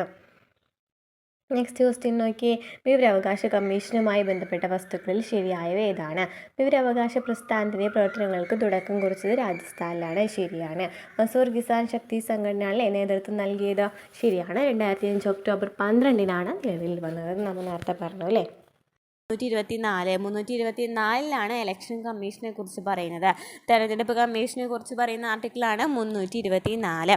അതുപോലെ തന്നെ എന്നാണ് നിലവിൽ വന്നത്? മുഖ്യ തെരഞ്ഞെടുപ്പ് കമ്മീഷൻ നിലവിൽ വന്നതെന്നാണ് 1950 ജനുവരി 25. 1950 ജനുവരി 25 ഇന്ത്യൻ തെരഞ്ഞെടുപ്പ് കമ്മീഷൻ നിലവിൽ വന്നത്. മുഖ്യ തെരഞ്ഞെടുപ്പ് കമ്മീഷണറും 2 കമ്മീഷണർമാരും ചേർന്നതാണ് നിലവിലെ തെരഞ്ഞെടുപ്പ് കമ്മീഷൻ. അപ്പോൾ തെരഞ്ഞെടുപ്പ് കമ്മീഷനിൽ എത്ര അംഗങ്ങളുണ്ടെന്ന് നോക്കിയേ. മുഖ്യ തെരഞ്ഞെടുപ്പ് കമ്മീഷണറും അതുപോലെ തന്നെ 2 കമ്മീഷണർമാർ, അതായത് ടോട്ടൽ 3 പേരാണ് തെരഞ്ഞെടുപ്പ് കമ്മീഷനിൽ ഉണ്ടായിരിക്കുന്നത്. 3 തെരഞ്ഞെടുപ്പ് കമ്മീഷന്മാരാണ്. അതിൽ ഒരാളെന്ന് പറയുന്നത് മുഖ്യ തെരഞ്ഞെടുപ്പ് കമ്മീഷണറായിരിക്കും. ബാക്കി 2 കമ്മീഷണർമാരും ചേർന്നാണ് നിലവിലെ തെരഞ്ഞെടുപ്പ് കമ്മീഷൻ എന്ന് പറയുന്നത്. നിയമിക്കുന്നത് രാഷ്ട്രപതിയാണ് ഇവർ നിയമിക്കുന്നത്. 6 വർഷമോ അല്ലെങ്കിൽ 65 വയസ്സ് വരെയോ ആണ് കമ്മീഷൻ അംഗങ്ങളുടെ ഔദ്യോഗിക കാലാവധി എന്ന് പറയുന്നത്. അപ്പോൾ കാലാവധി എത്രയാണ് പറഞ്ഞത്? 6 വർഷം അല്ലെങ്കിൽ 65 വയസ്സിൽ. ചോദിക്കാറുണ്ട് കേട്ടോ. 6 വർഷം അല്ലെങ്കിൽ 65 വയസ്സാണ്. 6 വർഷം അല്ലെങ്കിൽ 65 വയസ്സാണ് എന്ത് പറയുന്നത്? കാലാവധി എന്ന് പറയുന്നത്. അതുപോലെ തന്നെ ആരാണ് നിയമിക്കുന്നത്? രാഷ്ട്രപതിയാണ് നിയമിക്കുന്നത്. ഇംപീച്ച്മെൻറ്റിലൂടെ മാത്രമേ മുഖ്യ തെരഞ്ഞെടുപ്പ് കമ്മീഷണറെ തൽസ്ഥാനത്ത് നിന്ന് നീക്കം ചെയ്യാൻ സാധിക്കൂ. അപ്പോൾ ഇംപീച്ച്മെൻറ്റിലൂടെ മാത്രമേ മുഖ്യ തെരഞ്ഞെടുപ്പ് കമ്മീഷണറെ തൽസ്ഥാനത്ത് നിന്ന് നീക്കം ചെയ്യുവാൻ സാധിക്കൂ. ഇംപീച്ച്മെൻറ്റിലൂടെ. കേന്ദ്രഭരണ പ്രദേശങ്ങളിലും സംസ്ഥാനങ്ങളിലും തെരഞ്ഞെടുപ്പ് കമ്മീഷൻ്റെ പ്രവർത്തനങ്ങൾ ഏകോപിപ്പിക്കുന്നത് ചീഫ് ഇലക്ടറൽ ഓഫീസർമാരാണ്. ചോദിച്ചിട്ടുണ്ട് കേട്ടോ. ചീഫ് ഇലക്ടറൽ ഓഫീസർമാരാണ് കേന്ദ്രഭരണ പ്രദേശങ്ങളിലും സംസ്ഥാനങ്ങളിലും തെരഞ്ഞെടുപ്പ് കമ്മീഷൻ്റെ പ്രവർത്തനങ്ങളെ ഏകോപിപ്പിക്കുന്നത്. അപ്പോൾ എന്താണ് ഇവിടെ പറഞ്ഞത്? തെരഞ്ഞെടുപ്പ് കമ്മീഷനെ കുറിച്ച് പറഞ്ഞു. തെരഞ്ഞെടുപ്പ് കമ്മീഷൻ എന്ന് പറയുന്നത് തെരഞ്ഞെടുപ്പ് നടത്താണ് ചെയ്യുന്നത്, ജനപ്രതിനിധികളെ തിരഞ്ഞെടുക്കുകയാണ് ചെയ്യുന്നതൊക്കെ പറഞ്ഞു അല്ലേ. അതുപോലെ തന്നെ ഇവിടെ എന്താണ് പറഞ്ഞത്? ഏത് ആർട്ടിക്കിളായിരുന്നു? ആർട്ടിക്കിൾ 324 തെരഞ്ഞെടുപ്പ് കമ്മീഷൻ്റെ ആർട്ടിക്കിൾ എന്ന് പറയുന്നത്. അതുപോലെ തന്നെ നിലവിൽ വന്നത് 1950 ജനുവരി 25 ആരാണ് നിയമിക്കുന്നത്? രാഷ്ട്രപതിയാണ് നിയമിക്കുന്നത്. അതുപോലെ തന്നെ എന്താണ് പറഞ്ഞത്? എന്തായിരുന്നു കാലാവധി? എത്രയായിരുന്നു പറഞ്ഞിട്ടുണ്ടായിരുന്നത്? 6 വർഷം അല്ലെങ്കിൽ 65 വയസ്സായിരുന്നു. എത്ര അംഗങ്ങളുണ്ടായിരിക്കും? 3 അംഗങ്ങളുണ്ടായിരിക്കും. ഒരാൾ മുഖ്യ തെരഞ്ഞെടുപ്പ് കമ്മീഷണർ ആയിരിക്കും. പിന്നെ എന്താ പറഞ്ഞത്? ആരാണ് നിയമിക്കുന്നത്? രാഷ്ട്രപതിയാണ് നിയമിക്കുന്നത്. എങ്ങനെയാണ് പുറത്താക്കുന്നത്? അല്ലാന്നുണ്ടെങ്കിൽ എങ്ങനെയാണ് നീക്കം ചെയ്യാനായിട്ട് സാധിക്കുന്നത്? ഇംപീച്ച്മെൻറ്റിലൂടെയാണ്. പിന്നെ സംസ്ഥാനങ്ങളിലും കേന്ദ്രഭരണ പ്രദേശങ്ങളിലും തെരഞ്ഞെടുപ്പ് കമ്മീഷൻ്റെ പ്രവർത്തനങ്ങൾ ഏകോപിപ്പിക്കുന്നത് ആരാണ്? നിയന്ത്രിക്കുന്ന ആരാണ്? Chief electoral ഓഫീസർമാരാണ്. ക്ലിയർ ആയല്ലോ. ഇനി എന്താണ് ഇലക്ട്രോണിക് വോട്ടിംഗ് മെഷീൻ എന്നാണ് പറയുന്നത്. EVM എന്ന് പറഞ്ഞാൽ എന്താണ്? ലോകത്തിലെ ഏറ്റവും വലിയ ജനാധിപത്യ പ്രക്രിയയാണ് ഇന്ത്യയിലെ തെരഞ്ഞെടുപ്പ് പ്രക്രിയ കൂടുതൽ സുതാര്യമാക്കുന്നതിനും തെരഞ്ഞെടുപ്പ് കുറ്റകൃത്യങ്ങൾ തടയുന്നതിനും തെരഞ്ഞെടുപ്പ് കമ്മീഷൻ നടപ്പിലാക്കിയ സംവിധാനമാണ് ഇലക്ട്രോണിക് വോട്ടിംഗ് മെഷീൻ എന്ന് പറയുന്നത് അല്ലേ. കുറച്ചും കൂടി എന്താക്കി ചെയ്യുക, എളുപ്പമാക്കാൻ വേണ്ടിയിട്ടാണ് ഇലക്ട്രോണിക് വോട്ടിംഗ് മെഷീൻ കണ്ടെത്തിയത്. 1982 കേരളത്തിലെ പറവൂർ നിയമസഭാ മണ്ഡലത്തിലേക്കുള്ള ഉപതെരഞ്ഞെടുപ്പിലാണ് ആദ്യമായിട്ട് ഇലക്ട്രോണിക് വോട്ടിംഗ് മെഷീൻ പരീക്ഷിച്ചത്. അപ്പോൾ എന്നാണ് പറയുന്നത്? 1982 കേരളത്തിലെ പറവൂർ നിയമസഭാ മണ്ഡലത്തിലേക്കാണ് ഉപതെരഞ്ഞെടുപ്പിനായിട്ട് ആദ്യമായിട്ട് EVM ഉപയോഗിച്ചത്. 2004 പാർലമെൻറ്റ് തെരഞ്ഞെടുപ്പിൽ 543 മണ്ഡലങ്ങളിലും EVM ഉപയോഗിച്ചു. 2004 പാർലമെൻറ്റിലെ 543 മണ്ഡലങ്ങളിലും EVM ഉപയോഗിച്ചത്. Electronic voting machine, control unit, ballot unit എന്നീ 2 യൂണിറ്റുകളാണുള്ളത്. സുതാര്യത ഉറപ്പുവരുത്തുന്നതിനായിട്ട് voter verified paper audit trail അല്ലെങ്കിൽ VVPAT സംവിധാനം ഉൾപ്പെടുത്തിയിട്ടുണ്ട്. അപ്പോൾ കുറച്ചും കൂടി സുതാര്യത ഉറപ്പുവരുത്തുന്നതിനായിട്ട് ഇതിൽ എന്തുണ്ട്? VVPAT ഉണ്ട്. വോട്ടർ വെരിഫൈഡ് എന്നാണ് full form? Voter verified paper audit trial. തെരഞ്ഞെടുപ്പ് പ്രക്രിയയുടെ വേഗത വർദ്ധിപ്പിക്കുന്നതിനും ഫലപ്രഖ്യാപനം വേഗത്തിലാക്കുവാനും തെരഞ്ഞെടുപ്പ് ചെലവുകൾ കുറയ്ക്കുവാനും ഇലക്ട്രോണിക് വോട്ടിംഗ് മെഷീൻ സഹായിക്കുന്നുണ്ട്. അപ്പോൾ ഇലക്ട്രോണിക് വോട്ടിംഗ് മെഷീൻ എന്ന് പറയുന്നത് സുതാര്യതയ്ക്ക് വേണ്ടിയിട്ടാണ് അല്ലേ, കുറച്ചും കൂടി എളുപ്പത്തെ സുഗമമാക്കുന്നതിന് വേണ്ടിയിട്ടാണ് EVM വന്നത്. 1982 കേരളത്തിലെ പറവൂർ നിയമസഭാ മണ്ഡലത്തിലേക്കാണ് ഉപതെരഞ്ഞെടുപ്പിലാണ് ആദ്യമായിട്ട് ഇലക്ട്രോണിക് വോട്ടിംഗ് മെഷീൻ ഉപയോഗിച്ചത്.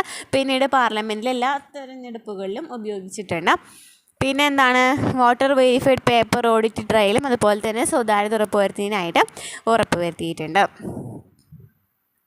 ജനാധിപത്യത്തിൻ്റെ സ്ഥാപനത്തിനായിട്ട് രൂപം കൊണ്ട ഭരണഘടനാ സ്ഥാപനമാണ് അപ്പോൾ എന്ന് പറയുന്നത് തെരഞ്ഞെടുപ്പ് കമ്മീഷൻ എന്ന് പറയുന്നത്.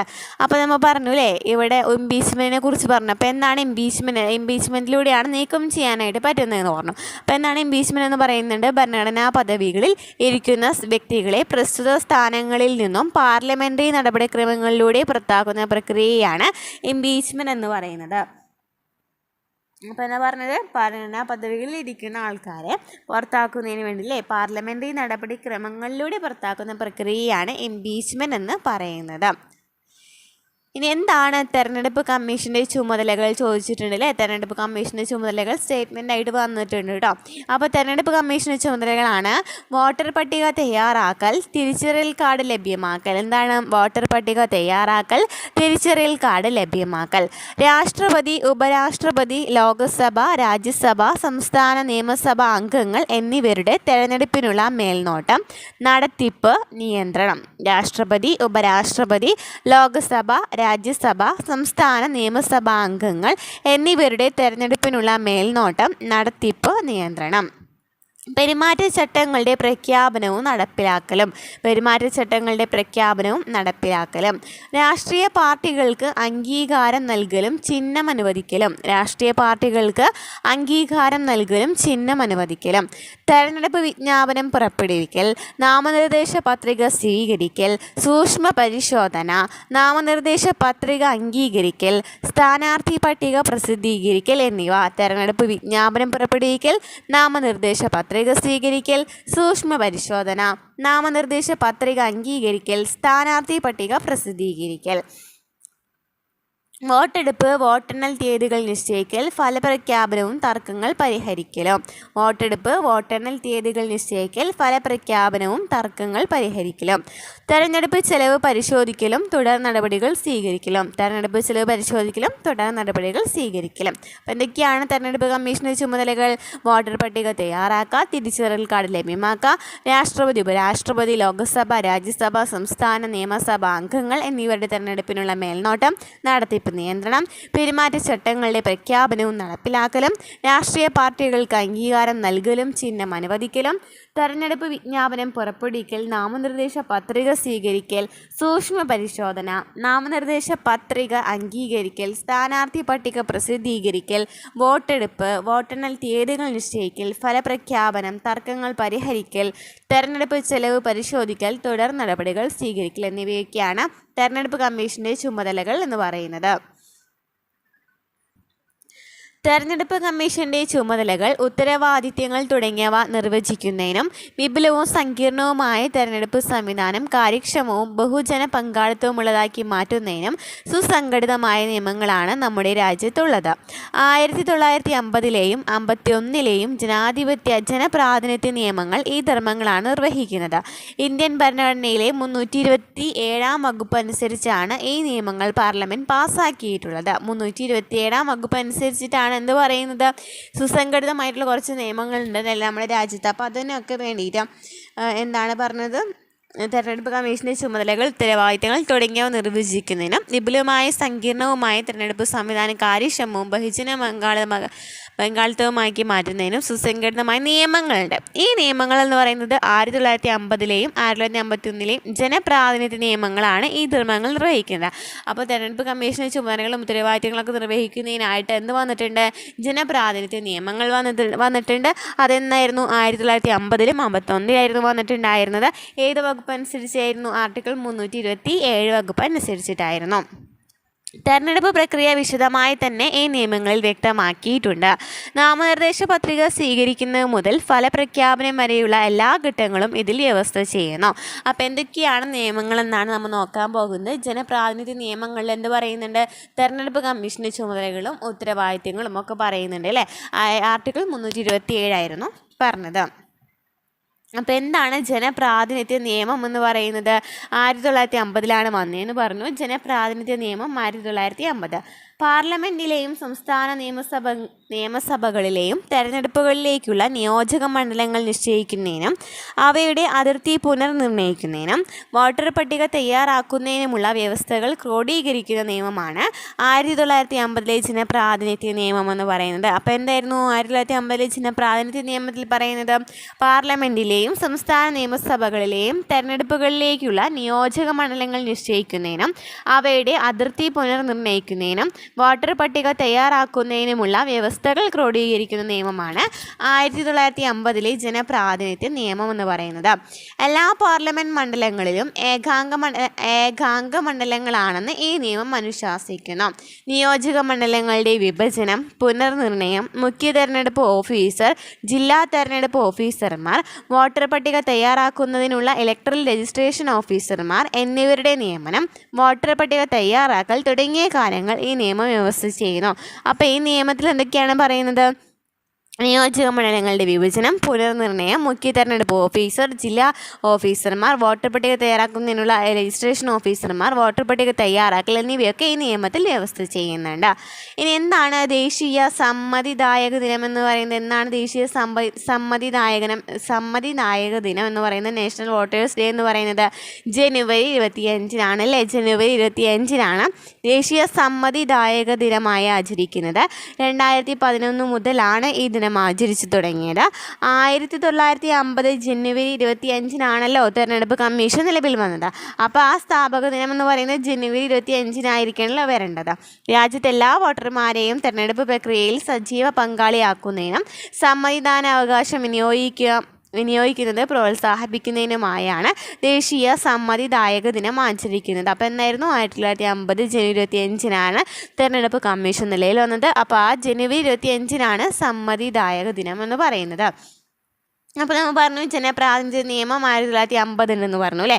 ഇനി എന്താണ് ജനപ്രാതിനിധ്യ നിയമം 1951 പറയുന്നത് നമുക്ക്?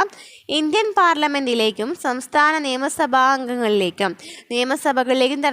തെരഞ്ഞെടുപ്പ് നടത്തുന്നതിനും തെരഞ്ഞെടുക്കപ്പെട്ടവരുടെ യോഗ്യതയും അയോഗ്യതയും നിർണ്ണയിക്കുന്നതിനും തെരഞ്ഞെടുപ്പ് തർക്കങ്ങൾക്കുള്ള പരിഹാരങ്ങൾ വ്യവസ്ഥ ചെയ്യുന്നതിനുമുള്ള നിയമമാണ് 1951 ജനപ്രാതിനിധ്യ നിയമം എന്ന് പറയുന്നത്. അപ്പോൾ എന്താണ്? അവിടുത്തെ അംഗങ്ങളെ കുറിച്ചിട്ടാണല്ലേ പറയുന്നത്. അവരുടെ യോഗ്യത അതൊക്കെ നടത്തുന്നതിന് വേണ്ടിയും അതുപോലെ തന്നെ എന്തെങ്കിലും തർക്കങ്ങളുണ്ടെങ്കിൽ പരിഹരിക്കുന്നതിന് വേണ്ടിയിട്ടൊക്കെയാണ് 1951 ജനപ്രാതിനിധ്യ നിയമം വന്നത്. ഈ നിയമത്തിൽ തെരഞ്ഞെടുപ്പുമായി ബന്ധപ്പെട്ട കുറ്റകൃത്യങ്ങൾ, പാർലമെൻറ്റ് അംഗങ്ങളുടെ അയോഗ്യതകൾ അംഗങ്ങളുടെ അയോഗ്യതകളും യോഗ്യതകളും എന്നിവയെക്കുറിച്ച് പ്രതിപാദിക്കുന്നു. പാർലമെൻറ്റിലെയും സംസ്ഥാന സഭകളിലെയും അംഗങ്ങളെ അയോഗ്യരാക്കുന്നതിനെക്കുറിച്ചും തെരഞ്ഞെടുപ്പ് സംവിധാനത്തെക്കുറിച്ചും മുഖ്യ തെരഞ്ഞെടുപ്പ് കമ്മീഷണർമാർ, ജില്ലാ തെരഞ്ഞെടുപ്പ് ഓഫീസർ, തെരഞ്ഞെടുപ്പ് നിരീക്ഷകർ, റിട്ടേണിംഗ് ഓഫീസർമാർ എന്നിവരുടെ ചുമതലകളും യോഗ്യതകളും ഈ നിയമത്തിൽ നിർവചിച്ചിരിക്കുന്നു. രാഷ്ട്രീയ പാർട്ടികളുടെ രജിസ്ട്രേഷനെക്കുറിച്ചും ഈ നിയമത്തിൽ പ്രതിപാദിക്കുന്നു. ഈ നിയമപ്രകാരം ഏത് സംഘടനയ്ക്കും രാഷ്ട്രീയ പാർട്ടിയായി മാറണമെങ്കിൽ തെരഞ്ഞെടുപ്പ് കമ്മീഷനിൽ രജിസ്റ്റർ ചെയ്യേണ്ടതുണ്ട്. അത് ഇമ്പോർട്ടൻ്റ് ആണ് കേട്ടോ. ഏത് സംഘടനയ്ക്കും രാഷ്ട്രീയ പാർട്ടിയായിട്ട് മാറണമെങ്കിൽ തെരഞ്ഞെടുപ്പ് കമ്മീഷനിൽ രജിസ്റ്റർ ചെയ്യണം. ദേശീയ പാർട്ടി, പ്രാദേശിക പാർട്ടി എന്നീ പദവികൾക്കുള്ള മാനദണ്ഡങ്ങളും തെരഞ്ഞെടുപ്പ് ചിഹ്നങ്ങൾ ലഭിക്കാനുള്ള മാനദണ്ഡങ്ങളും നിയമത്തിൽ വ്യവസ്ഥ ചെയ്യുന്നുണ്ട്. അപ്പോൾ ഇവിടെ പറഞ്ഞെന്തായിരുന്നു? അംഗങ്ങളുടെ പാർലമെൻറ്റ് അംഗങ്ങളുടെയും സംസ്ഥാന നിയമസഭാ അംഗങ്ങളുടെയും യോഗ്യത, അയോഗ്യത, അതുപോലെ തന്നെ എന്തൊക്കെയാണ് പറഞ്ഞത്? മുഖ്യ തെരഞ്ഞെടുപ്പ് കമ്മീഷണർമാർ, തെരഞ്ഞെടുപ്പ് ഓഫീസർമാർ, പിന്നെ എന്നിട്ട് പാർട്ടികൾ, ദേശീയ പാർട്ടി, പ്രാദേശിക പാർട്ടി എന്നിവയെക്കുറിച്ചിട്ടൊക്കെയാണ് 1951 ജനപ്രാതിനിധ്യ നിയമം പറയുന്നത്. അപ്പോൾ ഇനി കേന്ദ്ര തെരഞ്ഞെടുപ്പ് കമ്മീഷനെ കുറിച്ച് പറഞ്ഞു അല്ലേ. നെക്സ്റ്റ് ആണ് സംസ്ഥാന തെരഞ്ഞെടുപ്പ് കമ്മീഷൻ. കേന്ദ്ര തെരഞ്ഞെടുപ്പ് കമ്മീഷനെ കൂടാതെ ഓരോ സംസ്ഥാനങ്ങളിലും സംസ്ഥാനതല തെരഞ്ഞെടുപ്പ് കമ്മീഷനുകളുണ്ട്. 73, 74 ഭരണഘടനാ ഭേദഗതികളിലൂടെ സംസ്ഥാനങ്ങളിൽ തെരഞ്ഞെടുപ്പ് കമ്മീഷനുകൾ നിലവിൽ വന്നു. ഏതായിരുന്നു ഭേദഗതി? 73, 74 ഭേദഗതികളിലൂടെയാണ് സംസ്ഥാനങ്ങളിൽ തെരഞ്ഞെടുപ്പ് കമ്മീഷൻ നിലവിൽ വന്നത്. ഭരണഘടനയുടെ 243K, 243Z അറിയായിരിക്കും അല്ലേ. 243K, 243ZA എന്നീ അനുച്ഛേദങ്ങൾ പ്രകാരമാണ് രൂപീകരിച്ചിട്ടുള്ളത്. അപ്പോൾ ഏതാണ് സംസ്ഥാന തെരഞ്ഞെടുപ്പ് കമ്മീഷൻ്റെ അനുച്ഛേദം എന്ന് പറയുന്നത്? 243K, 243ZA എന്നിവയൊക്കെയാണ് അല്ലേ. ഏതായിരുന്നു ഭേദഗതി? 73ഉം 74 ഭേദഗതികളിലൂടെയാണ്. തദ്ദേശ സ്വയംഭരണ സ്ഥാപനങ്ങളിലേക്കുള്ള വോട്ടർ പട്ടിക തയ്യാറാക്കൽ. സംസ്ഥാന തെരഞ്ഞെടുപ്പ് കമ്മീഷന് ചുമതലകളാണ്, പഠിച്ചു വയ്ക്കാം. തദ്ദേശ സ്വയംഭരണ സ്ഥാപനങ്ങളിലേക്കുള്ള വോട്ടർ പട്ടിക തയ്യാറാക്കൽ, തെരഞ്ഞെടുപ്പിനുള്ള മേൽനോട്ടവും നിയന്ത്രണവും തുടങ്ങിയ ചുമതലകൾ സംസ്ഥാന തെരഞ്ഞെടുപ്പ് കമ്മീഷനുകൾ നിർവഹിക്കുന്നു. തദ്ദേശ സ്വയംഭരണ സ്ഥാപനങ്ങളിലെ അംഗങ്ങളുടെ സംവരണ സ്ഥാനങ്ങൾ നിശ്ചയിക്കുന്നത് കമ്മീഷനാണ്. തദ്ദേശ സ്വയംഭരണ സ്ഥാപനങ്ങളുമായി ബന്ധപ്പെട്ടതാണ് സംസ്ഥാന തെരഞ്ഞെടുപ്പ് കമ്മീഷൻ എന്ന് പറയുന്നത്. ഇനി എന്നാണ് നിലവിൽ വന്നത്? 1993 ഡിസംബർ 3-നാണ് നിലവിൽ വന്നത്. 1993 ഡിസംബർ 3-നാണ് നിലവിൽ വന്നത്. ഇനി ഇന്ത്യയിലെ ആദ്യത്തെ മുഖ്യ തെരഞ്ഞെടുപ്പ് കമ്മീഷണർ, എപ്പോഴും ചോദിക്കാറുള്ള ക്വസ്റ്റ്യൻ ആണ്. ഇന്ത്യയിലെ ആദ്യത്തെ മുഖ്യ തെരഞ്ഞെടുപ്പ് കമ്മീഷണറാണ് സുകുമാർ സെൻ. സുകുമാർ സെൻ ആണ് ഇന്ത്യയിലെ ആദ്യത്തെ മുഖ്യ തെരഞ്ഞെടുപ്പ് കമ്മീഷണർ. ഇരിക്കുകയാണ്. നെക്സ്റ്റ് ഇമ്പോർട്ടൻ്റ് ആയിട്ടുള്ള ടോപ്പിക്കാണ് ദേശീയ വനിതാ കമ്മീഷൻ എന്ന് പറയുന്നത്. അപ്പോൾ ദേശീയ വനിതാ കമ്മീഷനിലൂടെ കുറച്ച് ആൾക്കാരെ കുറിച്ച് പറയുന്നുണ്ട് അല്ലേ. തുല്യനീതി ഉറപ്പുവരുത്തുക എന്ന് പറയുന്നത്, ലിംഗസമത്വം ഉറപ്പുവരുത്തുക, സ്ത്രീ സുരക്ഷ ഉറപ്പാക്കുക, സ്ത്രീകൾക്കെതിരായ അതിക്രമങ്ങൾ അവസാനിപ്പിക്കുക എന്നൊക്കെ പറഞ്ഞിട്ട് കുറച്ച് പേരുടെ ഇരിക്കുന്നുണ്ട് അല്ലേ. അപ്പോൾ നമുക്ക് നോക്കാം. സമൂഹത്തിൽ സ്ത്രീകൾ അഭിമുഖീകരിക്കുന്ന വിവിധ പ്രശ്നങ്ങളിൽ ഇടപെട്ട് നിയമപരമായ പരിഹാരങ്ങൾ നിർദ്ദേശിക്കുകയും നടപടികൾ ശുപാർശ ചെയ്യുകയുമാണ് ദേശീയ വനിതാ കമ്മീഷൻ്റെ പ്രധാന ചുമതല എന്ന് പറയുന്നത്. അപ്പോൾ ദേശീയ വനിതാ കമ്മീഷൻ്റെ പ്രധാന ചുമതല എന്താണ്? സമൂഹത്തിൽ സ്ത്രീകൾ അഭിമുഖീകരിക്കുന്ന വിവിധ പ്രശ്നങ്ങളിൽ ഇടപെട്ട് നിയമപരമായ പരിഹാരങ്ങൾ നിർദ്ദേശിക്കുകയും നടപടികൾ ശുപാർശ ചെയ്യുകയുമാണ് ദേശീയ വനിതാ കമ്മീഷൻ്റെ പ്രധാന ചുമതല. എന്നാണ് ദേശീയ വനിതാ കമ്മീഷൻ സ്ഥാപിതമായത്? 1992 ജനുവരി 31-നാണ് സ്ഥാപിതമായത്. ചെയർപേഴ്സണും 5 അംഗങ്ങളും 1 മെമ്പർ സെക്രട്ടറിയും ഉൾപ്പെടുന്നതാണ് കമ്മീഷൻ. ഒരു ചെയർപേഴ്സണും 5 അംഗങ്ങളും 1 മെമ്പർ സെക്രട്ടറിയും ഉൾപ്പെടുന്നതാണ് കമ്മീഷൻ. ഈ അംഗങ്ങളെ നിയമിക്കുന്നത് കേന്ദ്ര സർക്കാരാണ്. 3 വർഷമാണ് അംഗങ്ങളുടെ ഔദ്യോഗിക കാലാവധി. സ്ത്രീകളുടെ സുരക്ഷയ്ക്കും തുല്യതയും അവകാശ സംരക്ഷണത്തിനുമായി വിപുലമായ അധികാരങ്ങളും ചുമതലകളുമാണ് ദേശീയ വനിതാ കമ്മീഷനുള്ളത്.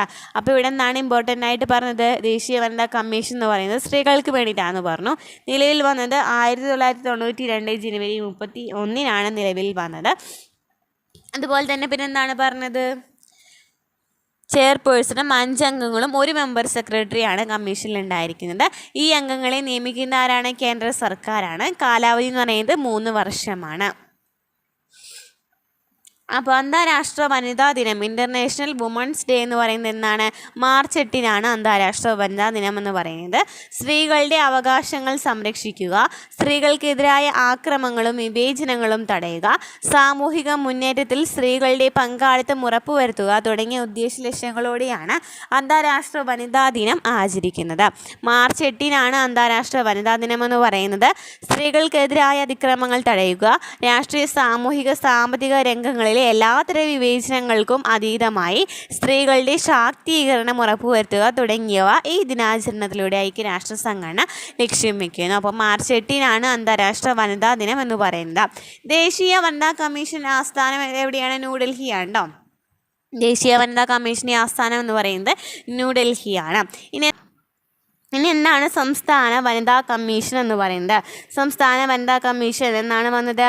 1996 മാർച്ച് 14-നാണ്. 1996 മാർച്ച് 14-നാണ് കേരള സംസ്ഥാന വനിതാ കമ്മീഷൻ നിലവിൽ വന്നത്. തിരുവനന്തപുരമാണ് ആസ്ഥാനം. കമ്മീഷൻ്റെ ആദ്യത്തെ ചെയർപേഴ്സൺ കവയിത്രി സുഗതകുമാരിയായിരുന്നു. ചെയർപേഴ്സണെ കൂടാതെ 4 അംഗങ്ങൾ, അപ്പോൾ 5 അംഗങ്ങളുണ്ട് അല്ലേ. ചെയർപേഴ്സണെ കൂടാതെയാണ് 4 അംഗങ്ങൾ. അപ്പോൾ 5 അംഗങ്ങളാണ് സംസ്ഥാന വനിതാ കമ്മീഷൻ്റെ അംഗങ്ങളെന്ന് പറയുന്നത്. 5 വർഷമാണ് അംഗങ്ങളുടെ കാലാവധി. സ്ത്രീകൾ അഭിമുഖീകരിക്കുന്ന നീതി നിഷേധങ്ങൾ ഉൾപ്പെടെയുള്ള വിവിധങ്ങളായ പ്രശ്നങ്ങളിൽ ഇടപെടുകയും ഉചിതമായ തീരുമാനങ്ങൾ നിർദ്ദേശിക്കുകയും ചെയ്യുക, അതുമായി ബന്ധപ്പെട്ട നടപടിക്രമങ്ങളിൽ സർക്കാരിന് റിപ്പോർട്ട് നൽകുക തുടങ്ങിയവ കമ്മീഷൻ്റെ ചുമതലകളിൽ പെടുന്നു. അപ്പോൾ സംസ്ഥാന വനിതാ കമ്മീഷൻ നിലയിൽ വന്നത് 1996 മാർച്ച് 14-നാണ്. ആരായിരുന്നു ആദ്യത്തെ ചെയർപേഴ്സൺ എന്ന് പറയുന്നത്? സുഗതകുമാരിയായിരുന്നു. ആസ്ഥാനം തിരുവനന്തപുരമാണ്. പിന്നെ എത്ര അംഗങ്ങളുണ്ടായിരിക്കും? 5 അംഗങ്ങളുണ്ടായിരിക്കും. ചെയർപേഴ്സൺ കൂടാതെ 4 അംഗങ്ങളുണ്ടായിരിക്കും. 5 വർഷമാണ് അംഗങ്ങളുടെ കാലാവധി എന്ന് പറയുന്നത്. ജനാധിപത്യ വ്യവസ്ഥയിൽ എല്ലാ പൗരരുടെയും അവകാശങ്ങൾ സംരക്ഷിക്കപ്പെടേണ്ടതുണ്ട്. ലിംഗനീതി അതിലേറ്റവും പ്രധാനമാണ്. സ്ത്രീകളുടെ അവകാശങ്ങളും അന്തസ്സും സംരക്ഷിക്കപ്പെടുന്നതിലൂടെ മാത്രമേ അത് പൂർണ്ണമാകുകയുള്ളൂ. സമൂഹത്തിൽ നിലനിൽക്കുന്ന സ്ത്രീവിരുദ്ധമായ പ്രവണതകളെ നിയമപരമായി മറികടക്കുന്നതിന് വേണ്ട നടപടികൾ വനിതാ കമ്മീഷൻ കലാകാലങ്ങളിലായിട്ട് സ്വീകരിച്ചു പോന്നിട്ടുണ്ട്. ലിംഗനീതി ഉറപ്പുവരുത്തുന്ന ഇത്തരം ഇടപെടലുകളിലൂടെ സ്ത്രീകൾക്ക് തുല്യാവകാശവും അവസരവും ഉറപ്പാക്കി ജനാധിപത്യം ശക്തിപ്പെടുത്തുന്നതിൽ വനിതാ കമ്മീഷൻ സുപ്രധാന പങ്കാണ് വഹിക്കുന്നത്. ഇനി എന്താണ് ദേശീയ ന്യൂനപക്ഷ കമ്മീഷൻ എന്ന് പറയുന്നത്? അപ്പം നമ്മൾ അടുത്ത ടോപ്പിക്കും കഴിഞ്ഞു അല്ലേ? വനിതാ കമ്മീഷനും കഴിഞ്ഞു. നെക്സ്റ്റ് പറയുന്നത് ദേശീയ ന്യൂനപക്ഷ കമ്മീഷനാണ്. ന്യൂനപക്ഷ കമ്മീഷനെ കുറിച്ച് പറയുകയാണെന്നുണ്ടെങ്കിൽ രാജ്യത്തെ ന്യൂനപക്ഷങ്ങളുടെ താല്പര്യങ്ങൾ സംരക്ഷിച്ച്, ഇപ്പോൾ കുറേ ന്യൂനപക്ഷങ്ങളായിട്ട് കൂട്ടിയിട്ടുണ്ട് അല്ലേ? രാജ്യത്തെ ന്യൂനപക്ഷങ്ങളുടെ താല്പര്യങ്ങൾ സംരക്ഷിച്ച് അവരുടെ ക്ഷേമത്തിനായുള്ള നിയമങ്ങൾ ഫലപ്രദമായി നടപ്പിലാക്കുന്നുവെന്ന് ഉറപ്പുവരുത്തുന്നതിന് വേണ്ടി രൂപീകരിക്കപ്പെട്ട സ്ഥാപനമാണ് ദേശീയ ന്യൂനപക്ഷ കമ്മീഷൻ എന്ന് പറയുന്നത്. രാജ്യത്തെ ന്യൂനപക്ഷങ്ങളുടെ താല്പര്യങ്ങൾ സംരക്ഷിച്ച് അവരുടെ ക്ഷേമത്തിനായുള്ള നിയമങ്ങൾ ഫലപ്രദമായി നടപ്പിലാക്കപ്പെടുന്നുവെന്ന് ഉറപ്പുവരുത്തുന്നതിന് വേണ്ടിയിട്ട് രൂപീകരിക്കപ്പെട്ട സ്ഥാപനമാണ് ദേശീയ ന്യൂനപക്ഷ കമ്മീഷൻ. മതഭാഷ സാംസ്കാരിക ന്യൂനപക്ഷങ്ങളുടെ അവകാശങ്ങൾ സംരക്ഷിച്ച് ആ വിഭാഗങ്ങളുടെ ക്ഷേമം ഉറപ്പുവരുത്തുക എന്നതാണ് കമ്മീഷൻ്റെ സുപ്രധാന ചുമതല എന്ന് പറയുന്നത്. മതഭാഷ സാംസ്കാരിക ന്യൂനപക്ഷങ്ങളുടെ അവകാശങ്ങൾ സംരക്ഷിച്ചിട്ട് ആ വിഭാഗങ്ങളുടെ ക്ഷേമം ഉറപ്പുവരുത്തുക എന്നാണ് നിലവിൽ വന്നത്. 1993 മെയ് 17 നിലവിൽ വന്നത്. ചെയർപേഴ്സൺ, വൈസ് ചെയർപേഴ്സൺ 5 അംഗങ്ങളും ഉൾപ്പെടുന്നതാണ് കമ്മീഷനിലെ അംഗങ്ങൾ എന്ന് പറയുന്നത്. ആരാണ്? ചെയർപേഴ്സണും വൈസ് ചെയർപേഴ്സണും 5 അംഗങ്ങളും. അപ്പോൾ എത്ര അംഗങ്ങളുണ്ട്? ടോട്ടൽ 7 അംഗങ്ങളുണ്ട് അല്ലേ? 7 അംഗങ്ങളാണുള്ളത്. 2 ആൾ ആരാണ്? ഒരു ചെയർപേഴ്സണും ഒരു വൈസ് ചെയർപേഴ്സണും ഉണ്ട്. ബാക്കി 5 അംഗങ്ങളുണ്ട്. കേന്ദ്ര ഗവൺമെൻറ്റാണ് ഇവരെ നാമനിർദ്ദേശം ചെയ്യുന്നത്. രാഷ്ട്രപതിയാണ് കമ്മീഷൻ അംഗങ്ങളെ നിയമിക്കുന്ന. ആരാണ്? രാഷ്ട്രപതിയാണ്. അംഗങ്ങളുടെ കാലാവധി എന്ന് പറയുന്നത് 3 വർഷമാണ് അംഗങ്ങളുടെ കാലാവധി. ദേശീയ ന്യൂനപക്ഷ കമ്മീഷന് വിപുലമായ അധികാരങ്ങളും ചുമതലകളുമാണ് നിർവഹിക്കാനുള്ളത്. അപ്പോൾ എന്നാണ് നിലവിൽ വന്നത്? 1993 മെയ് 17 നിലവിൽ വന്നത്. ചെയർപേഴ്സണും വൈസ് ചെയർപേഴ്സണും 5 അംഗങ്ങൾ ഉൾപ്പെടുന്നതാണ് കമ്മീഷൻ അംഗങ്ങൾ എന്ന് പറയുന്നത്. കേന്ദ്ര ഗവൺമെൻറ്റാണ് നിയമിക്കുന്നത്. രാഷ്ട്രപതിയാണ് അംഗങ്ങളെ നിയമിക്കുന്നത്. കേന്ദ്ര ഗവൺമെൻറ്റാണ് നാമനിർദ്ദേശം ചെയ്യുന്നത്. 3 വർഷമാണ് അംഗങ്ങളുടെ ഔദ്യോഗിക കാലാവധി എന്ന് പറയുന്നത്. ഇനി ചുമതലകൾ എന്തൊക്കെയാണ്? ന്യൂനപക്ഷങ്ങളുടെ സാമൂഹിക വികസന പുരോഗതി വിലയിരുത്തുക, ന്യൂനപക്ഷങ്ങളുടെ സംരക്ഷണാർത്ഥമുള്ള ഭരണഘടനാ വ്യവസ്ഥകളുടെയും നിയമങ്ങളുടെയും പ്രവർത്തനം വിലയിരുത്തുക, ന്യൂനപക്ഷങ്ങൾ നേരിടുന്ന പ്രശ്നങ്ങളും പ്രതിസന്ധികളും സംബന്ധിച്ച റിപ്പോർട്ടുകൾ കാലാകാലങ്ങളിൽ സമർപ്പിക്കുക, ന്യൂനപക്ഷങ്ങളുടെ അവകാശ ലംഘനവുമായി ബന്ധപ്പെട്ട പരാതികൾ പരിശോധിക്കുകയും തുടർ നടപടികൾക്കായി ശുപാർശകൾ നടത്തുകയും ചെയ്യുക, ന്യൂനപക്ഷങ്ങൾക്കായുള്ള പരിരക്ഷകളുടെ കൃത്യമായ പരിപാലനത്തിന് വേണ്ട നിർദ്ദേശങ്ങൾ സമർപ്പിക്കുക, ന്യൂനപക്ഷങ്ങളുടെ സാമൂഹിക വികസന പുരോഗതി വിലയിരുത്തുക, ന്യൂനപക്ഷങ്ങളുടെ സംരക്ഷണാർത്ഥമുള്ള ഭരണഘടനാ വ്യവസ്ഥകളുടെയും നിയമങ്ങളുടെയും പ്രവർത്തനം വിലയിരുത്തുക, ന്യൂനപക്ഷങ്ങൾ നേരിടുന്ന പ്രശ്നങ്ങളും പ്രതിസന്ധികളും സംബന്ധിച്ച റിപ്പോർട്ടുകൾ കാലാകാലങ്ങളിൽ സമർപ്പിക്കുക, ന്യൂനപക്ഷങ്ങളുടെ അവകാശ ലംഘനവുമായി ബന്ധപ്പെട്ട പരാതികൾ പരിശോധിക്കുകയും തുടർ നടപടികൾക്കായി ശുപാർശകൾ നടത്തുകയും ചെയ്യുക, ന്യൂനപക്ഷങ്ങൾക്കായുള്ള പരിരക്ഷകളുടെ കൃത്യമായ പരിപാലനത്തിന് വേണ്ട നിർദ്ദേശങ്ങൾ സമർപ്പിക്കുക. ഇനി എന്താണ് സംസ്ഥാന ന്യൂനപക്ഷ കമ്മീഷൻ എന്ന് പറയുന്നത്? സംസ്ഥാന ന്യൂനപക്ഷ കമ്മീഷൻ സംസ്ഥാനങ്ങൾക്ക് വേണ്ടിയിട്ടുള്ളതാണ് അല്ലേ?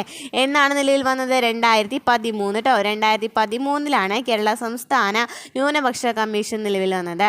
ചെയർപേഴ്സണും വൈസ് ചെയർപേഴ്സണും ഉൾപ്പെടെ 4 അംഗങ്ങൾ തന്നെയാണ് കേട്ടോ. 4 അംഗങ്ങളാണ്. അപ്പോൾ ടോട്ടൽ എത്ര അംഗങ്ങളുണ്ടെന്ന് പറഞ്ഞു? 6 അംഗങ്ങളുണ്ട്. ഇവരെ നാമനിർദ്ദേശം ചെയ്യുന്നത്, ഇവിടെ നമ്മൾ എത്രയാണ് പറഞ്ഞത്? തെറ്റിയിട്ട് പറഞ്ഞിട്ടുണ്ടായിരുന്നോ? ഇല്ല, ഇവിടെ 5 അംഗങ്ങളായിരുന്നു പറഞ്ഞിട്ടുണ്ടായിരുന്നത്. സംസ്ഥാന ന്യൂനപക്ഷ കമ്മീഷനിൽ എത്രയാണ് അംഗങ്ങൾ? 4 അംഗങ്ങളും ഒരു ചെയർപേഴ്സണും വൈസ് ചെയർപേഴ്സണാണ് ഉണ്ടായിരിക്കുന്നത്. ഇവർ നാമനിർദ്ദേശം ചെയ്യുന്നത് സംസ്ഥാന ഗവൺമെൻറ്റാണ്. 3 വർഷം തന്നെയാണ് കാലാവധി എന്ന് പറയുന്നത്. ഭരണഘടനാനുസൃതമായി മതഭാഷാ ന്യൂനപക്ഷങ്ങൾക്ക് അനുവദിക്കപ്പെട്ട അവകാശങ്ങൾ ലഭിക്കുന്നുണ്ടെന്ന് ഉറപ്പുവരുത്തുന്നത് ന്യൂനപക്ഷ കമ്മീഷൻ്റെ ചുമതലയാണ്. ഈ വിഭാഗങ്ങൾക്ക് വിദ്യാഭ്യാസ സ്ഥാപനങ്ങൾ ആരംഭിക്കുന്നതിനും നടത്തുന്നതിനുമായി നടപടികൾ ശുപാർശ ചെയ്യുന്ന കമ്മീഷനാണ്. അപ്പോൾ സംസ്ഥാന ന്യൂനപക്ഷ കമ്മീഷൻ നിലവിൽ വന്നത് 2013. ചെയർപേഴ്സണും വൈസ് ചെയർപേഴ്സണും ഉൾപ്പെടെ 4 അംഗങ്ങളാണ് ഉണ്ടായിരിക്കുക. സംസ്ഥാന ഗവൺമെൻറ്റാണ് നാമനിർദ്ദേശം ചെയ്യുന്നത്. 3 വർഷമാണ് കാലാവധി എന്ന് പറയുന്നത്. എല്ലാ വിഭാഗം ജനങ്ങളുടെയും പങ്കാളിത്തവും ഉൾച്ചേരലും ജനാധിപത്യ വ്യവസ്ഥയിൽ പ്രധാനമാണ്. ന്യൂനപക്ഷ ഭാഷാ വിഭാഗങ്ങൾ, മതവിഭാഗങ്ങൾ, സാംസ്കാരിക വിഭാഗങ്ങൾ തുടങ്ങിയവരുടെ ഉന്നമനവും പുരോഗതിയും ഇതിന് അത്യന്താപേക്ഷിതമാണ്. ഇതോടൊപ്പം ന്യൂനപക്ഷ ക്ഷേമം ഭൂരിപക്ഷത്തിൻ്റെയും ചുമതലയാണെന്ന പൊതുബോധം സൃഷ്ടിക്കേണ്ടതുണ്ട്. ഈ ലക്ഷ്യങ്ങൾ നേടിയെടുക്കുന്നതിന് ന്യൂനപക്ഷ കമ്മീഷൻ നടത്തുന്ന ശ്രമങ്ങൾ ജനാധിപത്യത്തിൻ്റെ വ്യാപനത്തിൽ മുഖ്യ പങ്കുവഹിക്കുന്നു. ഇനി എന്താണ് ദേശീയ പട്ടികജാതി പട്ടികവർഗ കമ്മീഷൻ എന്ന് പറയുന്നത്? ന്യൂനപക്ഷ കമ്മീഷൻ നമ്മുടെ കംപ്ലീറ്റ് ആയിട്ടുണ്ട്. ഇനി ദേശീയ പട്ടികജാതി പട്ടികവർഗ കമ്മീഷനിൽ ജവഹർലാൽ നെഹ്റു എന്നൊക്കെ ഒരു കോഴ്സ് പറയുന്നുണ്ട് അല്ലേ. പട്ടികജാതി പട്ടികവർഗ പ്രദേശങ്ങളിൽ ഏറ്റവും മുൻഗണന നൽകേണ്ടത് റോഡുകൾക്കും വാർത്താവിനിമയത്തിനുമാണ്. അല്ലെങ്കിൽ നാം ചെയ്യുന്ന മറ്റൊന്നും ഫലപ്രദമാകുകയില്ല. സ്കൂളുകൾ, ആരോഗ്യരക്ഷാ പ്രവർത്തനങ്ങൾ, കുടിൽ വ്യവസായങ്ങൾ എന്നിങ്ങനെ പലതും ആവശ്യമാണെന്നത് സുവ്യക്തമാണ്. എന്നാൽ നാം അവരുടെ ജീവിത രീതിയിൽ ഇടപെടുകയില്ല എന്നും സ്വന്തം രീതി അനുസരിച്ച് ജീവിക്കാൻ അവരെ സഹായിക്കുക മാത്രമേ ചെയ്യുന്നു നാം എപ്പോഴും ഓർമ്മിക്കണം. വിവേചനങ്ങളിൽ നിന്നും ചൂഷണങ്ങളിൽ നിന്നും പട്ടികജാതി പട്ടികവർഗ ജനവിഭാഗങ്ങളെ സംരക്ഷിക്കുന്നതിനായിട്ട് അവരെ സമൂഹത്തിൻ്റെ മുഖ്യധാരയിലേക്ക് കൊണ്ടുവരികയും ചെയ്യുക എന്ന ലക്ഷ്യത്തോടെയാണ് പട്ടികജാതി കമ്മീഷനും പട്ടികവർഗ കമ്മീഷനും നിലവിൽ വന്നത്. ഇതിനോടൊപ്പം അവരുടെ സാംസ്കാരിക വൈവിധ്യങ്ങളും സവിശേഷതകളും സംരക്ഷിക്കുക എന്നും പ്രാധാന്യമാണ്. 2004 രണ്ട് കമ്മീഷനുകളും നിലവിൽ വന്നത്. ചെയർപേഴ്സണും വൈസ് ചെയർപേഴ്സണും മറ്റു 3 അംഗങ്ങൾ. അപ്പോൾ ടോട്ടൽ എത്രയാണ്? 5 അംഗങ്ങൾ അല്ലേ. 3 അംഗങ്ങളും ഉണ്ടായിരിക്കും. രാഷ്ട്രപതിയാണ് കമ്മീഷൻ അംഗങ്ങളെ നിയമിക്കുന്നത്. 3 വർഷമാണ് കാലാവധി, 3 വർഷമാണ്. അപ്പോൾ എന്നാണ് പറഞ്ഞത്? പട്ടികജാതി വർഗ കമ്മീഷൻ 2 കമ്മീഷൻ നിലയിൽ വന്നത് 2004. ചെയർപേഴ്സണും വൈസ് ചെയർപേഴ്സണും മറ്റ് 3 അംഗങ്ങൾ ഉൾപ്പെടുന്നതാണ് കമ്മീഷൻ. അപ്പോൾ 5 അംഗങ്ങളാണ്. അതുപോലെ നിയമിക്കുന്ന ആരാണ്? രാഷ്ട്രപതിയാണ്. അതുപോലെ തന്നെ ഔദ്യോഗിക കാലാവധി എന്ന് പറയുന്നത് 3 വർഷമാണ്. ആസ്ഥാനം ദേശീയ പട്ടികജാതി പട്ടികവർഗ കമ്മീഷനുകളുടെ ആസ്ഥാനം എന്ന് പറയുന്നത് ന്യൂഡൽഹിയാണ്. ഇനി പട്ടികജാതി പട്ടികവർഗ നിയമങ്ങൾ പറയുന്നുണ്ട്. പട്ടികജാതി പട്ടികവർഗ നിയമം 1989 എന്ന് പറയുന്നത് അതിക്രമങ്ങൾ തടയുന്നതിനുള്ള നിയമമാണ്. 1989 പട്ടികജാതി പട്ടികവർഗങ്ങൾക്കെതിരെയുള്ള അതിക്രമങ്ങൾ തടയുക, ഇത്തരം കുറ്റകൃത്യങ്ങൾ കൈകാര്യം ചെയ്യുന്നതിന് പ്രത്യേക കോടതികൾ സ്ഥാപിക്കുക, ഇവരുടെ സ്വാസ്ഥ്യത്തിനും പുനരധിവാസത്തിനും നടപടികൾ സ്വീകരിക്കുക തുടങ്ങിയ ഉദ്ദേശ്യങ്ങളോടെ നിലവിൽ വന്ന നിയമമാണ് പട്ടികജാതി പട്ടികവർഗ നിയമം എന്ന് പറയുന്നത്. 1989 നിയമം നിലവിൽ വന്നത്. ഈ നിയമം പട്ടിക വിഭാഗങ്ങൾക്ക് നേരെയുള്ള അതിക്രമങ്ങൾക്കും നിയമലംഘനങ്ങളും എന്തെന്ന് കുറ്റക്കാർക്കുള്ള ശിക്ഷകൾ നടപടികൾ എന്തെല്ലാമെന്നും ഇവരുടെ പുനരധിവാസം എങ്ങനെയായിരിക്കണമെന്നൊക്കെ വ്യവസ്ഥ ചെയ്യുന്നുണ്ട്. ഇനി എന്താണ് പട്ടികജാതി പട്ടികവർഗ കമ്മീഷനുകളുടെ ചുമതലകൾ എന്ന് പറയുന്നത്? പട്ടികജാതി പട്ടികവർഗ വിഭാഗങ്ങൾക്കെതിരെയുള്ള അതിക്രമങ്ങളുമായി ബന്ധപ്പെട്ട പരാതികൾ അന്വേഷിക്കുക, പട്ടികജാതി പട്ടികവർഗ വിഭാഗങ്ങളുടെ ക്ഷേമം, സംരക്ഷണം, ഉന്നമനം എന്നിവ ലക്ഷ്യമാക്കിയുള്ള പ്രവർത്തനങ്ങൾ ഏകോപിപ്പിക്കുക, പട്ടികജാതി പട്ടികവർഗ വിഭാഗങ്ങൾ നേരിടുന്ന വെല്ലുവിളികൾ പരിഹരിക്കുന്നതിനുള്ള മാർഗനിർദ്ദേശങ്ങൾ സർക്കാരുകൾക്ക് സമർപ്പിക്കുക, പട്ടികജാതി പട്ടികവർഗ ക്ഷേമത്തിനായുള്ള ഭരണഘടനാ വ്യവസ്ഥകളും നിയമങ്ങളും കാര്യക്ഷമമായി നടപ്പിലാക്കുന്നുവെന്ന് വിലയിരുത്തുക. എന്തൊക്കെയാണ്? പട്ടികജാതി പട്ടികവർഗ വിഭാഗങ്ങൾക്കെതിരെയുള്ള അതിക്രമങ്ങളുമായി ബന്ധപ്പെട്ട പരാതികൾ അന്വേഷിക്കുക, അവരുടെ ക്ഷേമം, സംരക്ഷണം, ഉന്നമനം എന്നിവ ലക്ഷ്യമാക്കി പ്രവർത്തനങ്ങളെ ഏകോപിപ്പിക്കുക, വെല്ലുവിളികൾ പരിഹരിക്കുന്നതിനുള്ള മാർഗനിർദ്ദേശങ്ങൾ സമർപ്പിക്കുക, ക്ഷേമത്തിനായുള്ള ഭരണഘടനാ വ്യവസ്ഥകളും നിയമങ്ങളും കാര്യക്ഷമമായി നടപ്പിലാക്കുന്നുവെന്ന് വിലയിരുത്തുക. ഇനി സംസ്ഥാന പട്ടികജാതി പട്ടിക ഗോത്രവർഗ കമ്മീഷനെ കുറിച്ച് പറയുന്നുണ്ട്. കേരളത്തിലെ പട്ടികജാതി പട്ടിക ഗോത്ര വർഗ വിഭാഗങ്ങളിൽപ്പെട്ടവരുടെ ക്ഷേമവും സംരക്ഷണവും ഉറപ്പാക്കുക എന്ന ലക്ഷ്യത്തോടെ രൂപവൽക്കരിക്കപ്പെട്ട സ്ഥാപനമാണ് കേരള പട്ടികജാതി പട്ടിക ഗോത്രവർഗ കമ്മീഷൻ.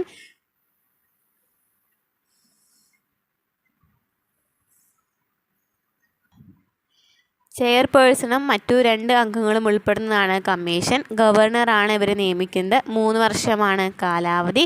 പട്ടികജാതി പട്ടികവർഗ വിഭാഗങ്ങളുടെ അവകാശങ്ങൾ നിഷേധിക്കപ്പെടുന്നതുമായി ബന്ധപ്പെട്ട പരാതികളിൽ അന്വേഷണം നടത്തുകയും അനന്തര നടപടികൾ ശുപാർശ ചെയ്യുകയുമാണ് പ്രധാന ചുമതല.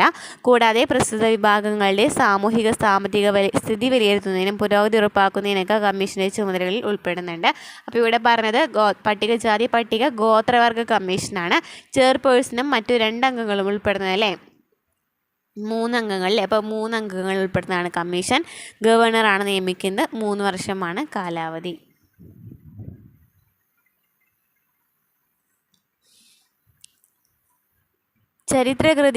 ചരിത്രഗതിയിൽ സാമൂഹികമായി പാർശ്വവൽക്കരിക്കപ്പെട്ടു പോയ ജനവിഭാഗങ്ങളുടെ സജീവമായ പങ്കാളിത്തം ഉറപ്പുവരുത്തുന്ന ഉറപ്പുവരുത്തുന്നതിലൂടെ മാത്രമേ ജനാധിപത്യം പൂർണ്ണമാവുകയുള്ളൂ. അവരുടെ സവിശേഷമായ പാരമ്പര്യ അറിവുകളും സംസ്കാരവും തനിമ നഷ്ടപ്പെടാതെ സംരക്ഷിക്കുന്നതോടൊപ്പം ആധുനിക സമൂഹത്തിൽ ഈ ജനതയുടെ ഉൾച്ചേരലും ഉറപ്പാക്കേണ്ടതുണ്ട്. ദേശീയ പട്ടികജാതി കമ്മീഷൻ, പട്ടികവർഗ കമ്മീഷൻ എന്നിവയുടെ പ്രവർത്തനങ്ങൾ ഈ പ്രക്രിയയുടെ ആക്കം കൂട്ടുകയും ജനാധിപത്യത്തെ കൂടുതൽ കരുത്തുറ്റതാക്കുകയും ചെയ്യുന്നു. നെക്സ്റ്റ് നമ്മൾ നോക്കുന്നത് ദേശീയ പിന്നാക്ക വിഭാഗ കമ്മീഷനാണ്. അപ്പോൾ നമ്മളുടെ പട്ടികജാതി പട്ടികവർഗ കമ്മീഷനും കംപ്ലീറ്റ് ആയിട്ടുണ്ട്. ദേശീയ പിന്നാക്ക വിഭാഗ കമ്മീഷൻ എന്ന് വെച്ചാൽ എന്താണ്? ഡോക്ടർ BR അംബേദ്കറിൻ്റെ ഒരു പ്രസംഗം നൽകിയിട്ടുണ്ട്. വിദ്യാഭ്യാസം എല്ലാവർക്കും പ്രാപ്യമായ ഒരു നിലയിലേക്ക് കൊണ്ടുവന്നേ മതിയാകൂ. പിന്നാക്ക വിഭാഗം ജനങ്ങൾക്ക് ഉന്നത വിദ്യാഭ്യാസം എത്രയും ചെലവ് കുറഞ്ഞതായിരിക്കുമെന്നതാണ് വിദ്യാഭ്യാസ വകുപ്പിൻ്റെ നയം. ഈ സമുദായങ്ങളെയെല്ലാം സമൂഹത്തിലേക്ക് ഉയർത്തുവാനാണെങ്കിൽ അതിനൊരേ ഒരു പോംവഴി താഴ്ന്ന നിലയിലുള്ളവർക്ക് പ്രത്യേക പരിഗണന നൽകുക മാത്രമാണ്. രാജ്യത്തെ സാമൂഹികമായും സാമ്പത്തികമായും പിന്നാക്കം നിൽക്കുന്ന വിഭാഗങ്ങളുടെ ഉന്നമനം ലക്ഷ്യമാക്കിയാണ് പിന്നാക്ക വിഭാഗങ്ങൾക്കായുള്ള ദേശീയ കമ്മീഷൻ സ്ഥാപിച്ചിട്ടുള്ളത്. സാമൂഹികവും വിദ്യാഭ്യാസപരവുമായും പിന്നാക്കം നിൽക്കുന്ന വിഭാഗങ്ങളുടെ പിന്നാക്കാവസ്ഥ പരിഹരിക്കുന്നതിനുള്ള നിർദ്ദേശങ്ങൾ സമർപ്പിക്കുക എന്നതും കമ്മീഷൻ്റെ ചുമതലകളിൽ ഉൾപ്പെടുന്നുണ്ട്. 1993 കമ്മീഷൻ നിലവിൽ വന്നത്. 1993 കമ്മീഷൻ നിലവിൽ വന്നത്. ചെയർപേഴ്സണും വൈസ് ചെയർപേഴ്സണും 3 അംഗങ്ങളും ചേർന്നതാണ് കമ്മീഷൻ. അപ്പോൾ എത്രയാണ് ടോട്ടൽ അംഗങ്ങൾ എന്ന് പറയുന്നത്? 5 അംഗങ്ങളാണ് അല്ലേ. ചെയർപേഴ്സണും വൈസ് ചെയർപേഴ്സണും ഉണ്ട്. രാഷ്ട്രപതിയാണ് കമ്മീഷൻ അംഗങ്ങളെ നിയമിക്കുന്നത്. 3 വർഷമാണ് കാലാവധി. 2018 കമ്മീഷന് ഭരണഘടനാ പദവി ലഭ്യമായത്. അപ്പോൾ പിന്നോക്ക അവസ്ഥയിലുള്ള ആൾക്കാരെ സംരക്ഷണം ഉറപ്പുവരുത്തുക, അവർക്ക് വേണ്ടിയുള്ള നിർദ്ദേശങ്ങൾ സമർപ്പിക്കുക, പരിഹരിക്കുന്നതിനുള്ള നിർദ്ദേശങ്ങൾ സമർപ്പിക്കുക എന്നതൊക്കെയായിരുന്നു ഇതിൻ്റെ ലക്ഷ്യമെന്ന് പറയുന്നത്. കമ്മീഷൻ നിലവിൽ വന്നത് 1993 5 അംഗങ്ങളാണ് ഉണ്ടായിരിക്കുക. ചെയർപേഴ്സണും വൈസ് ചെയർപേഴ്സണും 3 അംഗങ്ങളും. കമ്മീഷൻ അംഗങ്ങളെ നിയമിക്കുന്നത് രാഷ്ട്രപതിയാണ്. അംഗങ്ങളുടെ കാലാവധി 3 വർഷമാണ്. 2018 ഭരണഘടനാ പദവി ലഭിച്ചിട്ടുണ്ടായിരുന്നത്. എന്താണ് ദേശീയ പിന്നാക്ക വിഭാഗ കമ്മീഷൻ്റെ ചുമതലകൾ എന്ന് പറയുന്നത്? പിന്നാക്ക വിഭാഗങ്ങൾക്കായുള്ള ഭരണഘടനാ വ്യവസ്ഥകളും നിയമങ്ങളും കാര്യക്ഷമമായി നടപ്പിലാക്കുന്നുവെന്ന് ഉറപ്പാക്കുക. പിന്നാക്ക വിഭാഗങ്ങളുടെ ക്ഷേമത്തിനായുള്ള വിവിധ സംവിധാനങ്ങളുടെ പ്രവർത്തനങ്ങളെ സംബന്ധിച്ച് റിപ്പോർട്ടുകൾ സർക്കാരുകൾക്ക് സമർപ്പിക്കുക. പിന്നാക്ക വിഭാഗങ്ങൾ നേരിടുന്ന അതിക്രമങ്ങൾക്കെതിരെ നടപടികൾ സ്വീകരിക്കുന്നതിനും നീതി ഉറപ്പാക്കുന്നതിനുമായുള്ള ശുപാർശകൾ നൽകുക. പിന്നാക്ക പദവി സംബന്ധിച്ച ആവശ്യങ്ങൾ പരിശോധിച്ച് വേണ്ട നിർദ്ദേശങ്ങൾ സർക്കാരുകൾക്ക് സമർപ്പിക്കുക. അപ്പോൾ എന്തൊക്കെയാണ് പറഞ്ഞത്? ക്ഷേമത്തിന്, പിന്നാക്ക വിഭാഗങ്ങളുടെ ക്ഷേമത്തിന് വേണ്ടിയിട്ടുള്ള അവരുടെ പ്രവർത്തനങ്ങൾ, അതിനെക്കുറിച്ചുള്ള പ്രവർത്തനങ്ങളൊക്കെ സംബന്ധിച്ച് റിപ്പോർട്ട് നൽകുക. അതുപോലെ തന്നെ പിന്നാക്ക വിഭാഗങ്ങൾ നേരിടുന്ന അതിക്രമങ്ങൾക്കെതിരെ നടപടികൾ സ്വീകരിക്കുക. അതുപോലെ തന്നെ അവർക്ക് വേണ്ട ആവശ്യങ്ങൾ പരിശോധിച്ച് സർക്കാരിന് റിപ്പോർട്ട് നൽകുക. പിന്നാക്ക വിഭാഗങ്ങൾക്ക് ഭരണഘടനാ വ്യവസ്ഥകളും നിയമങ്ങളും കാര്യക്ഷമമായി നടപ്പിലാക്കുന്നുവെന്ന് ഉറപ്പുവരുത്തുക. ഇനി എന്താണ് കേരള സംസ്ഥാന പിന്നാക്ക വിഭാഗ കമ്മീഷൻ എന്ന് പറയുന്നത്? എന്നാണ് നിലവിൽ വന്നത്? 1993 നിലവിൽ വന്നത്. 3 വർഷമാണ് കാലാവധി. പിന്നാക്ക വിഭാഗങ്ങളുടെ സാമൂഹിക സാമ്പത്തിക അവസ്ഥ പരിഗണിച്ച് പ്രസ്തുത ജനവിഭാഗങ്ങളെ സംവരണ ലിസ്റ്റിൽ ഉൾപ്പെടുത്തി ആനുകൂല്യങ്ങൾ നൽകുന്നതിന് വേണ്ടുന്ന നിർദ്ദേശങ്ങൾ സമർപ്പിക്കുകയെന്നതും കമ്മീഷൻ്റെ ചുമതലയിൽപ്പെടുന്നു. അപ്പോൾ എന്താണ് പറഞ്ഞത്?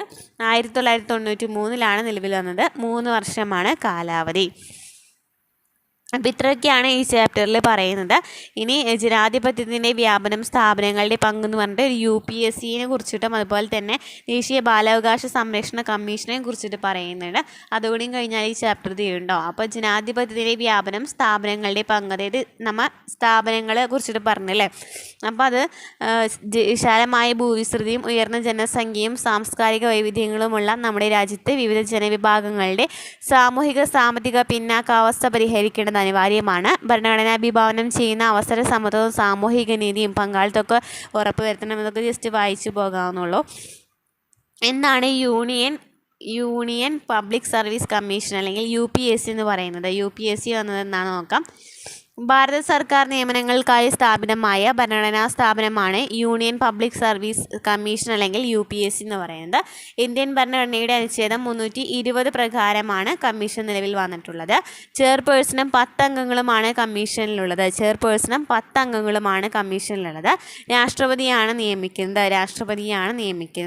6 വർഷമോ 65 വയസ്സോ ആണ് അംഗങ്ങളുടെ ഔദ്യോഗിക കാലാവധി. അഖിലേന്ത്യാ സർവീസിലേക്കും കേന്ദ്ര സർവീസിലേക്കുള്ള നിയമനങ്ങൾ നടത്തുന്നത് UPSC ആണ്. കേന്ദ്ര സർക്കാരിൻ്റെ സേവനങ്ങളിലേക്ക് നിയമനത്തിലൂടെ പരീക്ഷകളുടെയും അഭിമുഖങ്ങളുടെയും തെരഞ്ഞെടുപ്പ് നടത്തുന്നത് കമ്മീഷന്റെ മുഖ്യ ചുമതലയാണ്. സംസ്ഥാനങ്ങളിൽ സർക്കാർ സേവനങ്ങൾക്കായിട്ട് നിയമനങ്ങൾ നടത്തുന്നതാണ് അതാത് സംസ്ഥാനങ്ങളിലെ PSC ആണ്, പബ്ലിക് സർവീസ് കമ്മീഷനാണ്. കേരളത്തിൽ ഇതിനെ കേരള പബ്ലിക് സർവീസ് കമ്മീഷൻ എന്നാണ് അറിയപ്പെടുന്നത്. അപ്പോൾ എന്താണ് പറഞ്ഞത്? Union public service commission UPSC എന്ന് വെച്ചാൽ ഭാരത സർക്കാർ നിയമനങ്ങൾക്കായി സ്ഥാപിതമായിട്ടുള്ളതാണ്. നിയമനങ്ങൾക്ക് വേണ്ടിയിട്ട് സ്ഥാപിതമായതാണ്. അനുച്ഛേദം 326 പ്രകാരമാണ്. 11 അംഗങ്ങളാണ് ഉള്ളത്. ചെയർപേഴ്സണ് 10 അംഗങ്ങളും കമ്മീഷനിലുണ്ട്. രാഷ്ട്രപതിയാണ് നിയമിക്കുന്നത്. കാലാവധി 6 വർഷം അല്ലെങ്കിൽ 65 വയസ്സാണ്. അഖിലേന്ത്യാ സർവീസിലേക്കും കേന്ദ്ര സർവീസിലേക്കുള്ള നിയമനങ്ങളാണ് നടത്തുന്നത്. സംസ്ഥാനങ്ങളിലാണെന്നുണ്ടെങ്കിൽ കേരള PSC ഉണ്ട്.